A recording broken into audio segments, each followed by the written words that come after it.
Everyone. दोस्तों, किसी ने कहा है कि कभी भी अपना डॉक्टर, अपना बार्बर और अपना टीचर बदलना नहीं चाहिए, वरना परिणाम खराब हो जाते हैं। तो अगर आपने वीडियो खोल लिया है ना, तो मेरे साथ अब से लेके एग्जाम तक जुड़े रहना, क्योंकि ये मैंने आपका एक 5 टाइम्स रिवीजन प्लान बनाया है, जिसके अंदर ये पहली आपकी रिवीजन क्लास है। अब से लेके एग्जाम तक आपकी 5 रिवीजन मैं करवाने वाला हूं। तो आज की रिवीजन बहुत इंपॉर्टेंट होने वाली पहली रिवीजन है। इसमें करेंगे क्या, हम फर्स्ट फ्लाइट के सभी चैप्टर्स इस एक वीडियो में मैं आज आपको रिवाइज करा दूंगा, वो भी मजे मजे में। आपको कुछ भी नहीं करना, बस वीडियो को आराम से देखते रहो। जो मैं कहूं ना, जो मैं अब से लेके एग्जाम तक आपसे कहूं करने को, मेरे साथ रिवाइज करते रहना। इधर उधर अपना माइंड मत लगाना, बस सुनते जाओ, करते जाओ, और फिर देखना फाइनल एग्जाम में आपका क्या जबरदस्त रिजल्ट आता है। तो क्या आप तैयार हैं इंग्लिश में इस बार 80 में से 80 नंबर लाने के लिए? कमेंट में लिख के मुझे बताओ 80, क्योंकि आपको चाहिए 80 से कम पे हम नहीं मानेंगे। तो आइए शुरू करते हैं हमारी ये फर्स्ट रिवीजन क्लास।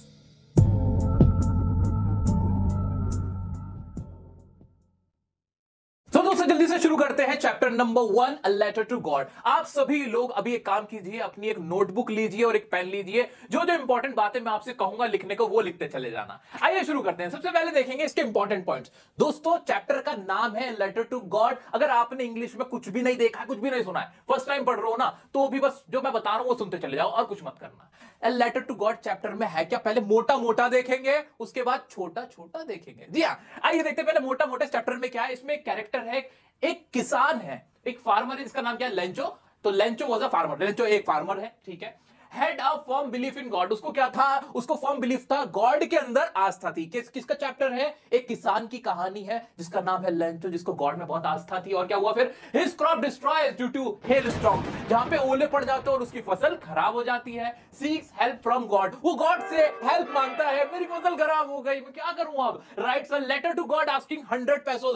गॉड को, भगवान को, ईश्वर को, वो खुदा को एक क्या लिखता है, एक लेटर लिखता है, खत लिखता है, मुझे 100 पैसे दे दो, मेरी फसल खराब हो गई है, क्योंकि उसको आस्था थी।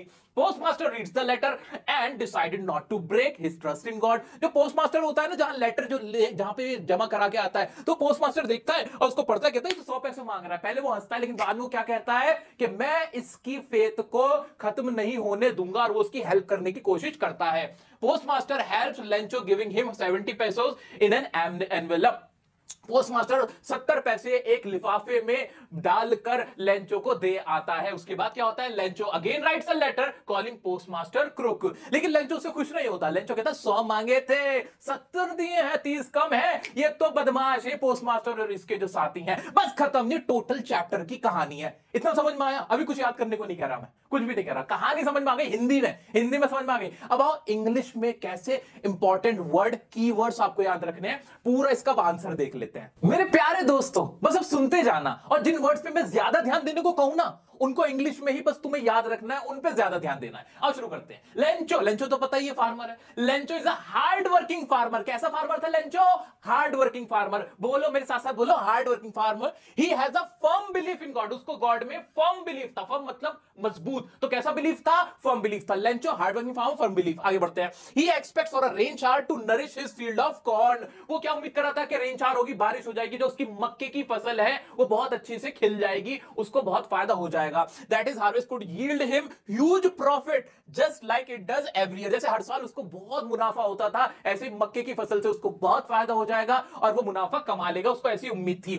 As he expected rainfall did happen but sooner it turned into a hailstorm। लेकिन क्या हुआ, जैसे उम्मीद थी बारिश तो हुई, लेकिन वो किसमें बदल गई? इंपॉर्टेंट वर्ड याद रखो बच्चों, कौन सा? हेलस्टॉर्म। कहां गया ये रहा। लेकिन क्या हो जाएगा, हेलस्टॉर्म हो गया, बर्फ का तूफान आ गया, ओले पड़ने लगे और फसल क्या हो गई, resulting destroying the entire crop. पूरी क्रॉप क्या हो गई, ड्रॉय हो गई। तो ये जो हेल स्टॉर्म है, ये इंपॉर्टेंट वर्ड है, याद रखना, याद रखा, आगे बढ़ जाए। फिर क्या हो गया, डिस्ट्रॉय हो गई entire crop, which posed a threat to the family survival. Family का जो सर्वाइवल है, जो उनका बचना है, अब उसके ऊपर भी सवाल खड़े हो गए। उसके बाद क्या हुआ, लेंचो वाज डिसहार्टेंड। लेंचो क्या हो गया था, डिसहार्टेंड हो गया। Lencho was disheartened but he had a robust faith in God. उसको कैसी फेथ थी गॉड के अंदर? फर्म बिलीफ था। रोबस्ट मतलब मजबूत फेथ थी उसकी गॉड के अंदर। He seeks the help from the God. He writes a letter to God to send him 100 pesos। ये तो हमें पता ही है कि he writes a letter to God कि 100 रुपए दे दो, 100 पैसे दे दो मेरे को। वो लेटर लिख देता है। एक बार दोबारा से इंपॉर्टेंट वर्ड पकड़ते हैं, क्या क्या हमें याद रखना है लेंचो वाले चैप्टर से। क्या क्या याद रखना है? Lencho hardworking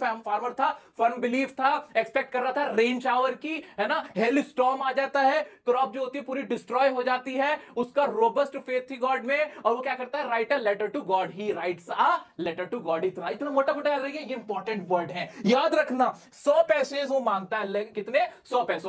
he went to town to post his letter address to God. वो एक एड्रेस लिखता है उस पे लेटर के ऊपर कि गॉड को लिखना है, भाई गॉड को भेज देना, और वो वहां पे जमा करा देता है। When the letter being noticed by the postmaster, he breaks out laughing at first, but immediately he turned serious। जैसे पोस्टमास्टर दिखता है वो ऐसे हंसता है, लेकिन बाद में वो सीरियस हो जाता है। And decided not to shake the writer's faith. वो जो राइटर यानी लेंचो की फेथ ना शेक ना हो, हिले ना, इसलिए पोस्टमास्टर क्या करता है? उसकी मदद करने की कोशिश करता है, फैसला करता है। For this the postmaster contributes from his salary and collects money from his colleagues. अपनी सैलरी से कॉन्ट्रीब्यूट करता है, अपने आसपास के कॉलीग से भी थोड़ा थोड़ा लेता है, और लेंचो की मदद करता है। As an act of charity he could, charity important word है, वो चैरिटी के तौर पे ये सारी चीजें कर रहा था। He could only collect 70 pesos। ये तो हमें पता ही है 70 ही बेचता है। which he wrapped in an envelope to make it seem like a reply from the god। वो एनवेलप में ऐसे रख देता है जैसे कि गॉड ने ही लेंचो के लिए ये 70 पैसे भेजे हैं। उसके बाद क्या होता है? On having found the letter Lencho doesn't show any surprise at all. Lencho कोई भी हैरानी नहीं दिखाता, बल्कि क्या कहता है? Instead he becomes angry on counting the money. बल्कि वो बहुत ज्यादा गुस्सा हो जाता है जब पैसे गिनता है, तो 70 ही है। तो दोबारा से इंपॉर्टेंट वर्ड इसमें क्या है? क्या क्या इंपॉर्टेंट वर्ड इसके अंदर? कि भाई लेटर रिसीव कौन करता है? पोस्टमास्टर। फर्स्ट वो क्या करता है? वो ब्रेक्स आउट इन लाफिंग, भाई वो हंसने लगता है बहुत ज्यादा, फिर बाद में इमीडिएटली सीरियस हो जाता है, और डिसाइड क्या करता है? शेक ना हो, किसकी? राइटर्स की फेथ शेक ना हो। वो इसकी कोशिश करता है, out of the act of charity वो क्या करता है? कंट्रीब्यूट करता है अपनी सैलरी से, अपने कॉलीग से वो कंट्रीब्यूशन कराता है, और ऐसे ही एनवेलप में पैसों को रख देता है। इतना क्लियर हो गया? लेंचो सरप्राइज नहीं होता 70 पैसे देख के। वो दोबारा क्या करता है? He again writes a letter to God to send him the remaining 30 pesos। वो दोबारा से लेटर लिखता है। ही राइट्स अगेन, बोलो मेरे साथ साथ, he writes again to letter to God to send him, के दोबारा मेरे को बचे हुए 30 पैसे दे दो, directly instead of sending through the mail. बल्कि मुझे डायरेक्ट भेज देना, मेल मत भेजना। क्यों? He shows distrust in the employees of the post office whom he calls a bunch of crooks। क्योंकि उसे भरोसा नहीं होता जो पोस्ट ऑफिस के एम्प्लॉयज होते हैं, वो उनको जो क्रूक्स है यानी जो बदमाश है उनका ग्रुप बुलाता है, यानी उन्हीं को भला भरा बुला कहने लगता है। दोस्तों भी करना यह है कि अभी इस चैप्टर से रिलेटेड जो भी इंपॉर्टेंट वर्ड्स हैं आप बिना देखे अपनी नोटबुक में लिखो, अपने आप सोच सोच के क्या क्या इस चैप्टर से रिलेटेड मैंने इंपॉर्टेंट वर्ड्स या लाइंस आपको बताई हो जो आपको याद रह गई, अभी लिखो बिना देखे। Chapter number 2, Nelson Mandela long walk to freedom. इस चैप्टर में क्या है? मोटा मोटा पहले देखेंगे, फिर छोटा छोटा देखेंगे, ठीक है ना भाई। इसमें कहानी है नेल्सन मंडेला साहब की। ये कौन है भाई साहब? ये है साउथ अफ्रीका के पहले प्रेसिडेंट, जो जेल में सड़े बहुत टाइम तक, क्योंकि वहां पे काला गोरे का भेद था। उन्होंने फिर साउथ अफ्रीका को आजाद कराया। और ये काले भेद के जो जो जो फर्क करते हैं ना, नस्ल भेद जिसे बोलते हैं, रंग भेद बोलते हैं, उसे बोलते हैं इंग्लिश में अपार्टाइड। क्या बोलते हैं? ये वर्ड है अपार्टाइड। ये आपको याद रखना, इसमें सबसे इंपॉर्टेंट है। अब देख लेते हैं क्या क्या है ये। This is an extract from autobiography of Nelson Mandela. जो खुद की लिखी हुई किताब होती है ना, उसे बोलते हैं ऑटोबायोग्राफी। उसमें से ही ये हिस्सा लिया गया जो आपका चैप्टर बना है। इसमें क्या दिखा गया? अपार्टाइड इन साउथ अफ्रीका। वहां पे जो रंग भेद किया जाता था, नस्ल भेद किया जाता था, उसके बारे में पूरी कहानी है। 10 मई 1994 को vowed as first black president of South Africa. पहले ब्लैक प्रेसिडेंट बने थे साउथ अफ्रीका के जिसका रंग काला था। वो कौन थे? Nelson Mandela. और क्या है? मंडेला की स्पीच उसमें बताई गई है। Democracy had been established. उस दिन डेमोक्रेसी हो गई थी वहां पे सबको हक बराबर मिल गए थे, ये उसमें बताया गया है। मंडेला साहब ने स्पीच दी थी, वो इसमें बताई गई है। He desires to thank freedom fighter, courageous people, countryman are real assets. वहां पे उन्होंने अपनी स्पीच में क्या कहा? उन्होंने कहा कि जो भी फ्रीडम फाइटर थे उनको थैंक यू है भाई, ये सब तो बोलेंगे, ये तो हुआ होगा ना। तो ये सब उन्होंने बोला, जितने भी लोगों ने करेज दिखाया था, साहसी लोग थे, उनकी तारीफें की गई थी। और क्या कहा था कि वहां के जो लोग हैं वहां का रियल असेट्स है। ये सब कौन कह रहा है? Nelson Mandela. कहां कह रहे हैं? अपनी ऑटोबायोग्राफी के अंदर उन्होंने ये बातें कही थी, जिसमें से थोड़ा सा अंश हमने चुरा लिया और आपका चैप्टर बना दिया। आगे बढ़ते हैं। उन्होंने और क्या बताया? उन्होंने 2 ऑब्लिगेशन बताई, जिम्मेदारियां बताई एक इंसान की। वो कौन कौन सी थी? फर्स्ट होती है फैमिली की तरफ, वाइफ की तरफ, पेरेंट्स की तरफ, और दूसरी होती है कम्युनिटी, पीपल और कंट्री की तरफ। ये किसने किसने बताई? नेल्सन मंडेला साहब ने। तीसरा, oppressor and oppressed both are prisoner. उन्होंने कहा जो जुल्म ढाता है और जो जुल्म सहता है दोनों ही गुलाम होते हैं अपने अपने आप में। ये सारी बातें किसने कही है? नेल्सन मंडेला साहब ने, मोटा मोटा इस चैप्टर में। इसके अलावा कुछ नहीं है। मैंने तुम्हारे सामने पूरा जूस निकाल के रख दिया है। इतना समझ में आ रहा है ना? बस अब इंपॉर्टेंट वर्ड इसमें जो मैं बताता जाऊं, नोट करते चले जाना, मेरे साथ बोलते चले जाना, तुम्हें याद रह जाएगा। आज इसका पूरा आंसर देखते हैं। अलोंग अप टू फ्रीडम क्या है? ये ऑटोबायोग्राफी है। बार बार बोलो, क्या है ये? Autobiography of of of of Nelson Mandela. किसकी? नेल्सन मंडेला की। हु वाज द, कौन थे Nelson Mandela? First black president थे। क्या ये रटने वाली बात है? नहीं। पहले काले, काला कलर। अब मैं मतलब हम लोग तो इंडियंस है ना, हम तो इतने काले नहीं होते। बिल्कुल जो काले होते हैं, ब्लैक अफ्रीकन, उनकी बात हो रही है। तो वो काले थे बिल्कुल, और फर्स्ट ब्लैक प्रेसिडेंट बने थे। ठीक है, आगे चलते हैं। This chapter is an extract from the autobiography of Nelson Mandela. It includes the description of the inauguration ceremony, citation from his speech, his journey to being a freedom fighter and his struggle. अब इसमें क्या क्या बताया गया? उनकी speech है, उनकी journey है, उनका और क्या है, और स्ट्रगल दिखाया गया है ना, कैसे कैसे उनकी जिंदगी गुजरी थी, ये सब बताया गया। इट बिगिंस विद, ये शुरू होती है, description of their inaugural ceremony. Main इसमें क्या है? इनॉग्रेशन है। इनॉग्रेशन क्या हो रहा है वहां पे? किस चीज का इनॉग्रेशन हो रहा है? एक वार्ड सेरेमनी हो रही है, इनॉग्रल सेरेमनी हो रही है, क्योंकि यहां पे फर्स्ट टाइम वो ब्लैक प्रेसिडेंट बन रहे थे। विच टुक प्लेस, कहां पे हुई थी? 10 मई 1994। इंपॉर्टेंट डेट है, याद रखो। 10 मई 1994 को क्या हुआ था? इसके बाद मैं पैदा हो गया था, क्योंकि 11 मई को मेरा बर्थडे आता है, ऐसे याद रख लेना। At the sandstone amphitheatre in Pretoria. Pretoria south Africa में एक जगह है जहां पे क्रिकेट मैच भी खेले जाते हैं। तो वहां के एम्फीथिएटर में, जहां पे पूरी जगह होती है बैठने की, ऐसे नीचे बैठने की, उसे बोलते हैं एम्फीथिएटर। पूरा खुला मैदान होता है। आगे बढ़ते हैं। Nelson Mandela took the vow as the first black president. बार बार यही बात हो रही है। तो क्या है चैप्टर में? अभी तक हमने क्या पढ़ा? क्या वर्ड याद आ रहे दिमाग में? इनॉग्रेशन, इनॉग्रल सेरेमनी, अपार्टाइड, है ना, ये सब याद आ रहा है ना? चलो, और आगे क्या हुआ था देखो। of South Africa in the presence of many international dignitaries from different countries। वहां पे वो उन्होंने ओथ ली थी, किसकी मौजूदगी में? इंटरनेशनल डिग्निटरीज भी आए हुए थे, अपने जो और देशों के जो नेता लोग थे ना, वो भी वहां पे आए हुए थे। आगे बढ़ते हैं। डिफरेंट कंट्रीज के, who also embrace the victory of the newly and Fairlie elected government. जिन्होंने एम्ब्रेस किया था, जिन्होंने अपनाया था, कहा था हाँ ये बहुत अच्छा हुआ है जो अब ये आपकी विक्ट्री हुई है, यहाँ पे डेमोक्रेसी स्टैब्लिश हुई है साउथ अफ्रीका के अंदर। पहले वहां डेमोक्रेसी नहीं थी, गोरे जो लोग थे ना वो दबाते थे, जुल्म करते थे काले लोगों पे। आगे बढ़ते हैं। It involve speeches by the president and 2 deputy president followed by N impressive air show off fighter jets and helicopters. वहां पे पहले क्या हुआ कि पहले तो प्रेसिडेंट ने अपनी स्पीच दी, डिप्टी प्रेसिडेंट ने अपनी स्पीचेस दी, उसके बाद फाइटर शो हुआ, हेलीकॉप्टर्स का शो हुआ, ये सारी चीजें यहां पे हुई थी, फाइटर जेट्स का शो हुआ। In his speech Mandela assured, Mandela साहब ने क्या कहा वो सुनो, countryman that this country would never ever experience the same separation of one by another. Separation important word है कि ये कंट्री दोबारा सपरेशन नहीं झेलेगी। ये जो दबा रहे हो ना तुम काले को, ऐसे ऐसे दबा रहे हो, ये नहीं झेलेगी ये कंट्री, दोबारा सपरेशन नहीं झेलेगी। किसने कहा? मंडेला साहब। In his speech he said, ठीक है आगे बढ़ते हैं। Democracy had been established, democracy establish हो चुकी है, ये तो हमें पता ही है साउथ अफ्रीका के अंदर। The author said that long ago in the first decade of 20th century white supremacy introduced the system of apartheid. White यानी गोरे लोग थे, उनकी सुप्रीमेसी थी, वो इंट्रोड्यूस करा, उन्होंने लेके आए वो ये अपार्टाइड, जिसे नस्ल भेद कहते हैं, गोरे काले का भेद कहते हैं, वो ये चीज लेके आए थे। And made life a living hello, और लाइफ को क्या बना दिया? लिविंग हेल बना दिया फॉर डार्क स्किन पॉपुलेशन, जो काले लोग थे उनके लिए। He expressed his desire to thank all the freedom fighters। ये तो याद करो, मैंने पॉइंट्स में समझाया था कि उन्होंने क्या क्या कहा अपनी स्पीच में। उन्होंने थैंक यू कहा था जो भी फ्रीडम फाइटर्स थे उनको, और करेजियस पीपल थे उनको, और उन्होंने कहा था जो कंट्रीमैन है वो इस जो साउथ अफ्रीका का रियल असेट्स है, यही कहा था ना, वही दोबारा रिपीट हो रही है। क्या? He expressed his desire to thank all the freedom fighters who sacrificed their lives, who could not live to see this autumn day। autumn day होता है बड़ा दिन, अच्छा दिन, जीत का दिन। He referred the citizen as the greatest asset of the country। Mandela believes that courageous is not the man who is fearless। Mandela साहब ने और क्या कहा कि करेजियस वो नहीं है, दिलदार वो नहीं है जो फियरलेस है, जिसे किसी से डर नहीं लगता, बल्कि कौन है? Believe that courageous is not the man who is fearless but the man who has overcome fear. लेकिन वो इंसान है जो डर पे काबू पा लेता है। ये लाइन इंपॉर्टेंट है, याद रख पाओगे। आगे बढ़ते हैं। The author also mention 2 responsibilities. तो कौन कौन सी 2 रिस्पांसिबिलिटी? फर्स्ट थी फैमिली, वाइफ, पेरेंट्स और फ्रेंड की तरफ, दूसरी कंट्री की तरफ। यही तो बोला था, बस ये इसमें लिखा हुआ है, और आगे आप खुद भी पढ़ सकते हो। The author also mentioned 2 responsibilities every human has. First, towards his family, parents, wife and children. And second, obligation towards his country, people and the community। इतना क्लियर हो गया? आगे बढ़ते हैं। Nelson Mandela became an adult, he realized that his freedom was an illusion. He was the slave of exploitation. एक और बात थी कि मंडेला साहब ने भी किया कि मुझे बाद में रियलाइज हुआ, बचपन में मुझे पता नहीं था कि मुझे लगता था मैं आजाद हूं, लेकिन मैं आजाद नहीं था। जब मेरे बड़ा हुआ तब मुझे इस चीज का रियलाइज हुआ कि मेरा एक्सप्लॉयटेशन हो रहा है। Not only he was a slave, but his other family members were also.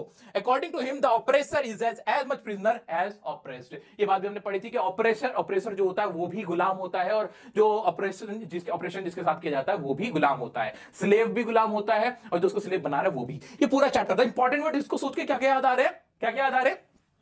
अगर कभी भी सोचना पड़े तो कुछ भी नहीं सोचना, ये चीज से यहां से आपको पूरी कहानी समझ में आ जाएगी। तो क्या ये हमारी फर्स्ट ही तो रिवीजन है, अभी तो बस कहानी मोटा मोटा देख रहे हैं हम। नेक्स्ट रिवीजन क्लास जो लाइव क्लास होने वाली है उसमें पूरा डिटेल में इसको और पढ़ेंगे। अभी सिर्फ कहानी को एक ना आइडिया लेते रहो कि कौन सी 2 रिस्पॉन्सिबिलिटी बताई थी मंडेला साहब ने, मंडेला साहब कौन थे, क्या हो रहा था प्रिटोरिया में, तारीख क्या थी, बताते चले जाओ, मुझे बताते चले जाओ। मंडेला साहब ने अपनी स्पीच पे क्या क्या कहा, वहां पे क्या क्या एयर शो भी हो रहे थे, क्या हाँ एयर शो हो रहे थे वहां पे, और क्या क्या हुआ था, और उन्होंने किस किस को थैंक यू बोला था। अच्छा, उन्होंने अपने बचपन के बारे में क्या बताया था। अच्छा, उन्होंने ऑपरेसर के बारे में क्या बताया था। ये इंपॉर्टेंट क्वेश्चन है, ऑपरेसर वाला, ऑपरेसर एंड ऑपरेस्ड वाला इंपॉर्टेंट क्वेश्चन है कि दोनों ही क्या होते हैं, गुलाम होते हैं, स्लेव होते हैं, किस किस चीज के। ये किसने बताया, मंडेला साहब ने। क्या फर्स्ट रिवीजन हो गई हमारी, क्या एक आइडिया हो गया, क्या आगे बढ़ सकते हैं, बिल्कुल बढ़ सकते हैं। ये पीडीएफ मैं आपको दे देता हूं, टेलीग्राम ग्रुप पे डलवा देता हूं, ये पीडीएफ आपके पास रहेगी, ऐसे आप भी नजर मारोगे सब कुछ याद आता चला जाएगा। आगे बढ़ते हैं चैप्टर नंबर 3 पे। अब दोबारा से आप इस वीडियो को पॉज कीजिए और नेल्सन मंडेला वाले चैप्टर से रिलेटेड आपको जो जो वर्ड्स या लाइंस याद आ रही हैं उसे अपनी नोटबुक में लिख दीजिए। चलिए दोस्तों शुरू करते हैं हमारा next chapter, 2 stories about flying. अब इसमें ना 2 पार्ट हैं, हिज फर्स्ट फ्लाइट और दूसरा होता है हमारा द ब्लैक एरोप्लेन, तो वो दोनों ही पढ़ेंगे हम। तो भाई पहले देखते हैं हिज फर्स्ट फ्लाइट में क्या है, कौन सी कहानी क्या है इसके अंदर, मोटा मोटा देखते हैं भाई। तो इसमें एक यंग सीगल है, यानी एक पक्षी है, पक्षी की कहानी है, जो छोटा सा पक्षी है, फियर टू फ्लाई, जिसको उड़ने से डर लगता है, उसके पंख तो आ गए पर वो उड़ता नहीं है। डिस्ट्रस्ट है उसको अपने विंग्स पे, इंपॉर्टेंट वर्ड्स क्या है, उसको भरोसा नहीं है, डिस्ट्रस्ट है अपने विंग्स पे। Parents scolded him calling him coward, जो उसके मां बाप तो उसको डांटते रहते हैं, उड़ता नहीं है, बिल्कुल नहीं उड़ता है, लेकिन उसको क्या कहते थे, बिल्कुल कावर्ड है तू, बिल्कुल डरपोक है, कायर है। Left him in isolation hungry, उसको अकेला छोड़ देते हैं, वो बेचारा ऐसे अकेला पड़ा हुआ है, भूखा हो गया, कुछ खाने को दे दो। फिर क्या होता है, gets maiden out of hunger dive, लेकिन जब वो बिल्कुल खाने से परेशान हो जाता है, भूख के मारे पागल हो जाता है, तो उसके सामने से जब खाना निकल के जाता है तो वो कूदी मार ही लेता है, और जब कूदी मारता है उसे याद आता है मरता क्या ना करता। अरे जैसे तुम एग्जाम से 2 दिन पहले पढ़ने लगते हो ना, बिना किसी मोटिवेशन के, बिना किसी डर के, फिर तुम्हें डर वर नहीं लगता, अब तो पढ़ूंगा, वही हाल उसका होता है, वो भी उड़ना शुरू कर देता है। टेक्स हिज फर्स्ट फ्लाइट, ये पूरी कहानी है, आओ इसको डिटेल में बता देता हूं, आ जाओ, बहुत मजेदार कहानी है, आ जाओ। हाँ जी, his first flight is a story based on young seagull who is afraid to fly first time because of distrust on its wings। ये तो कुछ याद ही नहीं करना कि क्या है, it is a story of a young seagull who has fear of flying, उसको किसका, फ्लाइंग का या उड़ने से उसको डर लगता है, ये तो बताया, क्योंकि उसको डिस्ट्रस्ट होता है अपने विंग्स पे। All his younger siblings can fly, उसके जितने भी छोटे बहन भाई थे ना, उससे छोटे पंख वाले वो फ्लाई कर लेते थे fearlessly, बिना किसी डर के, with shorter wings except him, लेकिन वो नहीं कर पाता था उसे छोड़ के। He cannot gather the courage to trust his wings, उसको ना ट्रस्ट नहीं था, डिस्ट्रस्ट था अपने विंग्स पे। इंपॉर्टेंट वर्ड्स है, ट्रस्ट, डिस्ट्रस्ट, है ना, फ्लाई करने के लिए। He becomes sad when he sees his parents teaching and perfecting his younger sibling, उसको ना बुरा लगता था, he feels bad, he feels sad, जब वो देखता था, क्या देखता था कि उसके छोटे बहन भाइयों को उसके माँ बाप सिखा रहे थे, ऐसे उड़ना, नहीं ऐसे उड़ना बेटा, जब ये उड़ा करो ना तो ऐसे उड़ जाया करो, तो वो जब ये कर रहे होते हैं तो उसको बुरा लगता है कि मेरे को नहीं सिखा पाते मेरे माँ बाप। His parents scold him, taunts him, उसको डांटते हैं, ताने देते हैं, हट तेरी, तो तुझसे कुछ ना हो रहा, किसी बस का नहीं है तेरे से उड़ना, ऐसे उसको डराते रहते हो, कहते हैं call him coward for not even trying, कैसा कायर है, डरपोक है, कोशिश भी नहीं करता। क्या मुंह दिखाएंगे हम हमारी पंछी जातियों को, पूरी सीगल जनजाति तेरे ऊपर थूकेगी, तेरे को बुरा कहेगी, है बिल्कुल ही निकम्मा है, कुछ नहीं करता है। आगे क्या हुआ, they threaten him to leave him alone at hungry, ये उसको कहते हैं अगर तू अब नहीं उड़ाना तुझे हम अकेला छोड़ देंगे यहीं पर चट्टान पे, फिर देखता रहियो, भूखा मर जाइए यहाँ पे, ऐसा वो करते भी हैं। फिर क्या होता है, the following day he is left in isolation on the brink of the ledge, चट्टान के किनारे पर उसको छोड़ देते हैं अकेला। उसके बाद क्या होता है, he tries to seek the attention of his family member, यो कूदता है, अरे मम्मा है मम्मा, अरे देखो मम्मा, कूदता है कि किसी तरह कोई मुझे देख ले, उनका अटेंशन सीक करने के लिए। Only his mother notices him, बस उसकी माँ देखती है, माँ का दिल रह नहीं जाता। माँ क्या करती है, He begs his mother to bring him some food. His mother picks a piece of fish and flies towards him, but stops midway. उसकी माँ को तरस आ जाता है, एक फिश का पीस लेते हैं, मछली का टुकड़ा लेती है अपनी चोंच में, उसकी तरफ उड़ती है, लेकिन फिर बीच में रुक जाती है। ये देख के वो पागल हो जाता है। He gets maddened out of hunger and takes the dive. वो धुंधला जाता है, खाने की तरफ टूट पड़ता है, और जैसे ही वो नीचे गिरता है वो उड़ने लगता है। पहले वो घबराता है, लेकिन धीरे धीरे he falls outward and downward into space, and he can feel his wings cutting through the air. Finally he takes his first flight. Finally वो अपनी first flight ले लेता है। All the family members celebrate his victory by cheering and diving around him. This is how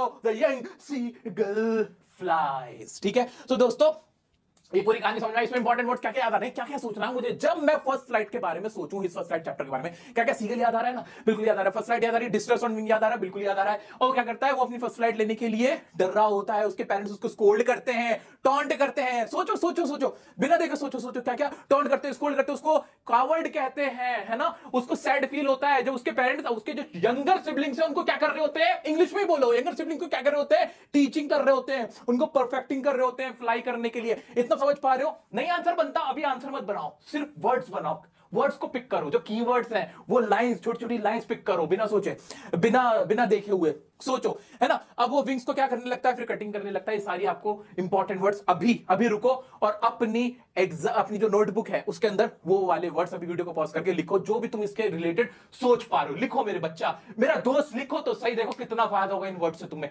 एक बार लिख दोगे ना, याद रह जाएंगे, पूरा चैप्टर याद हो जाएगा अपने आप। लिख दो ब्लैक एरोप्लेन। भाई ब्लैक एरोप्लेन में क्या है, इस कहानी में क्या है भाई, तो ये फ्रेडरिक फॉर्सिथ नाम का एक पायलट है, फ्लाई कर रहा है कहां से, पेरिस से लंदन जहाज उड़ा रहा है। इसके दिमाग में क्या खुराफात आती है, सोचता जल्दी से जाके ना मैं ब्रेकफास्ट करूंगा अपनी फैमिली के साथ, जल्दी से मैं घर पहुंचना है मुझे, इसके दिमाग में ये चल रहा होता है। इसको सामने क्या दिखाई देते हैं, he saw the dark cloud signifying storm, काले बादल दिखते हैं, इसे लग रहा होता है कि पता होता है कि भाई तूफान में मैं फंस सकता हूं, लेकिन मानता नहीं, इसके दिमाग में ब्रेकफास्ट और फैमिली चल रही होती है। He did not turn back to Paris, लेकिन पेरिस की तरफ नहीं मोड़ता है, बल्कि क्या करता है, हेड्स इनटू द स्टॉर्म, और तूफान में घुस जाता है, काले बादलों में घुस जाता है। कंट्रोल जो होता है, लॉस्ट कंट्रोल, भाई अपना प्लेन से कंट्रोल खो देता है, उसके सारे इंस्ट्रूमेंट खराब हो जाते हैं, खत्म हो जाते हैं। फिर क्या होता है, एक एनोनिमस पायलट आता है जिसका कोई नाम नहीं होता, ब्लैक एरोप्लेन होता है, काले कलर का एक एरोप्लेन होता है जो उसकी हेल्प करता है और उसको बाहर निकाल देता है। ये पूरी कहानी है, और डिटेल में देख लेते हैं। चलो जी डिटेल में जल्दी से पढ़ते हैं इसको। The narrator of the story, Frederick Forsyth, is a pilot who is flying from Paris to London. इतना तो सबको पता होगा कहां से पेरिस टू लंदन, कौन जा रहा है, फ्रेडरिक फॉर्सिथ, जो कि नरेटर है इस कहानी का। Feeling happy and contented मतलब भी खुश होता है, बहुत खुशी जा रहा होता है। क्यों खुश होता है वो, over a city that is sleeping, he dreams about the long holiday with his family and taking tasty breakfast, क्योंकि उसको अपने लॉन्ग हॉलीडे मिलने वाला था अपने फैमिली के साथ, क्योंकि इन पे काम का प्रेशर बहुत है भाई पायलट लोगों पे, ठीक है। तो क्या करता है भाई, टेस्टी ब्रेकफास्ट मिलेगा, लैंडिंग के बाद वो ये सोचे उसमें ख्यालों में खोया हुआ होता है और ऐसे ऐसे उड़ा रहा होता है जहाज को, देख रहा होता है क्या लाइफ है मेरी। फिर क्या होता है, soon as he crosses Paris, he gets a look of the dark clouds। जैसे वो पेरिस को क्रॉस करता है वैसे उसको सामने ना डार्क क्लाउड्स नजर आते हैं। अब वो ये देखने के बाद सोचता है, signifying the upcoming storm, for the sake of safety he should turn back to Paris। भाई और सही आदमी क्या करता है कि सामने तूफान है, काले बादल है, मोड़ लूं, लेकिन ये मोड़ता नहीं है। लेकिन ये क्या करता है as he doesn't have enough fuel to fly up or around them। अब काले बादल ऐसे हैं, इसके पास ऑप्शन था कि या तो ये ऊपर को निकाल देता, ये साइड को निकाल देता जहाज को, लेकिन इसके पास फ्यूल कम होता है, इतना फ्यूल होता नहीं कि ऊपर को निकाल दूं या साइड में को निकाल दूं, ऐसे करके तो फ्यूल खत्म हो जाता। ये ना लालची हो जाता है, ये प्लेन को ना घुसा देता है किसके अंदर, काले बादल में। हाँ भाई इसको अपनी फैमिली का चक्कर, भैया फैमिली का चक्कर, परिवार से मिलना है, long holiday.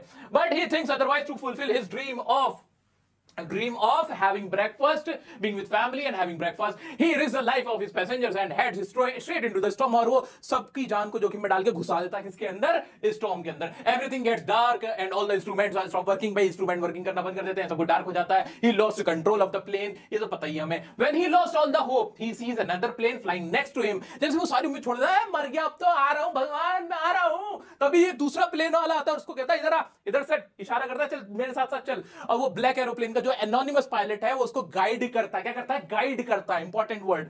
them out of the storm and disappears। after landing the pilot asks about the other plane। जैसे वो लैंड करता है, जाता है कहां है वो जिसने मेरी जान बचाई, वो पायलट कहां है। वो डेस्क के पास जाता है जहां उसको मैडम क्या कहती है, shocked to know that there was no other pilot in the sky, there is no other flight in the sky except his। वहां से पता चलता है वहां कोई पायलट था ही नहीं, कोई प्लेन आज तो उड़ ही नहीं रहा था, बस यही था। ये पूरी कहानी है। अब इंपॉर्टेंट वर्ड इस चैप्टर से रिलेटेड जैसे सोचोगे तो क्या क्या याद आएंगे, फ्रेडरिक फॉर्सिथ था, वो कहां से फ्लाई कर रहा था, पेरिस टू लंदन फ्लाई कर रहा था, एक डार्क क्लाउड आया जो कि सिग्निफाई कर रहा था अपकमिंग स्टॉर्म का, उसके पास ऑप्शन था, he could turn back his plane, है ना, बट वो रिफ्यूज कर देता है, वो heads into the storm, heads किस कहां घुस जाता है, हेड मतलब आगे बढ़ जाना, ब्लैक क्लाउड के अंदर वो घुस जाता है, स्टॉर्म में घुस जाता है, और उसके जो इंस्ट्रूमेंट्स है स्टॉप्ड वर्किंग, इंस्ट्रूमेंट्स क्या कर देते हैं, लॉस्ट कर देता है अपना कंट्रोल। उसके बाद when he lost all the hopes सारी वो खो देता है। एट दैट टाइम एक anonymous pilot of a black aeroplane guided him out of the storm, है ना। ये तो पूरी कहानी। क्या ये लाइन, ये वर्ड्स, क्या आप भी मेरी तरह ऐसे रिवाइंड कर पा रहे हो? अभी पॉज करके वीडियो अपनी नोटबुक में लिखो, जो भी आपको इससे याद हो पा रहा है, जितने भी वर्ड्स याद रह रहे हैं, जो भी लाइंस आ रही माइंड में, ऐसे ही सिलसिलेवार तरीके से लिखते चले जाओ, याद हो जाएगा मेरे दोस्तों। नेक्स्ट चैप्टर है from the diary of Anne Frank. जैसे कि इसके नाम से पता चल रहा है कि एनी फ्रैंक की डायरी से। अभी एनी फ्रैंक कौन है? आओ पहले देखेंगे मोटा मोटा, फिर देखेंगे छोटा छोटा। चलो जल्दी देखते हैं भाई ये क्या है। The diary of A 13-year-old girl any. एक एनी नाम की लड़की थी 13 साल की, जो कि होलोकॉस्ट में एक तरह से तभी मर गई थी, वहां से टाइफाइड वगैरह कुछ हो गया था। अब हुआ क्या, ये कहानी किसकी है? ये हिटलर के टाइम की कहानी। हिटलर कौन था? जिसने यहूदियों को, करोड़ों यहूदियों को मौत के घाट उतार दिया था, उनके लिए कॉन्सेंट्रेशन कैंप बनवाए थे, उन्हें जेलों में डाला था, और क्या बोल दूं, मेरे मुंह से मत निकलवा कुछ ऐसा, उस इंसान ने ना जानवरों की तरह हरकतें की थी और करोड़ों लोगों को मौत के घाट उतार दिया था। बच्चे बूढ़े बड़े, उसे कोई नहीं दिखता था, बस वो यहूदी पकड़ता तो सबको मरवा दिया था उसने। तो वो ऐसी एक यहूदी बच्ची थी। यहूदी बच्ची कौन थी? जिसका नाम था एनी फ्रैंक। उसकी एक डायरी है जो कि उसके मरने के बाद उसके पिता को मिली थी, उन्होंने इसको छपवाया था। ठीक है, तो उसी में से, उस डायरी में से लिया गया है हिस्सा है, जिसको हम चैप्टर के नाम से जानते हैं, from the diary of Anne Frank. ठीक है, आ जाओ आगे बढ़ते हैं। भाई वो लोनली थी, doesn't have a true friend. वो एनी फ्रैंक बताती कि मैं लोनली हूं, मेरा कोई दोस्त नहीं है। और क्या इसमें वो स्टार्ट करती है, वो अपनी डायरी में लिख रही है सारी चीजें। वो लिखने की सोचती है कि मैं डायरी को अपना दोस्त बनाऊंगी, क्योंकि आसपास के लोग मेरे से दोस्ती नहीं करते, मैं अकेली हूं। वो उसको किटी कह के बुलाती है डायरी को अपनी। प्रेजेंट डे पे आती है, फिर वो अपनी डायरी में लिख रही है कि आज का दिन की बात करती हूं मैं। आज के दिन क्या है? Entire class is nervous. सब लोग ना डरे हुए हैं बच्चे, क्योंकि आज रिजल्ट आना है उसकी क्लास के अंदर। किसकी क्लास? एनी फ्रैंक की class. Very good very good. आ जाओ।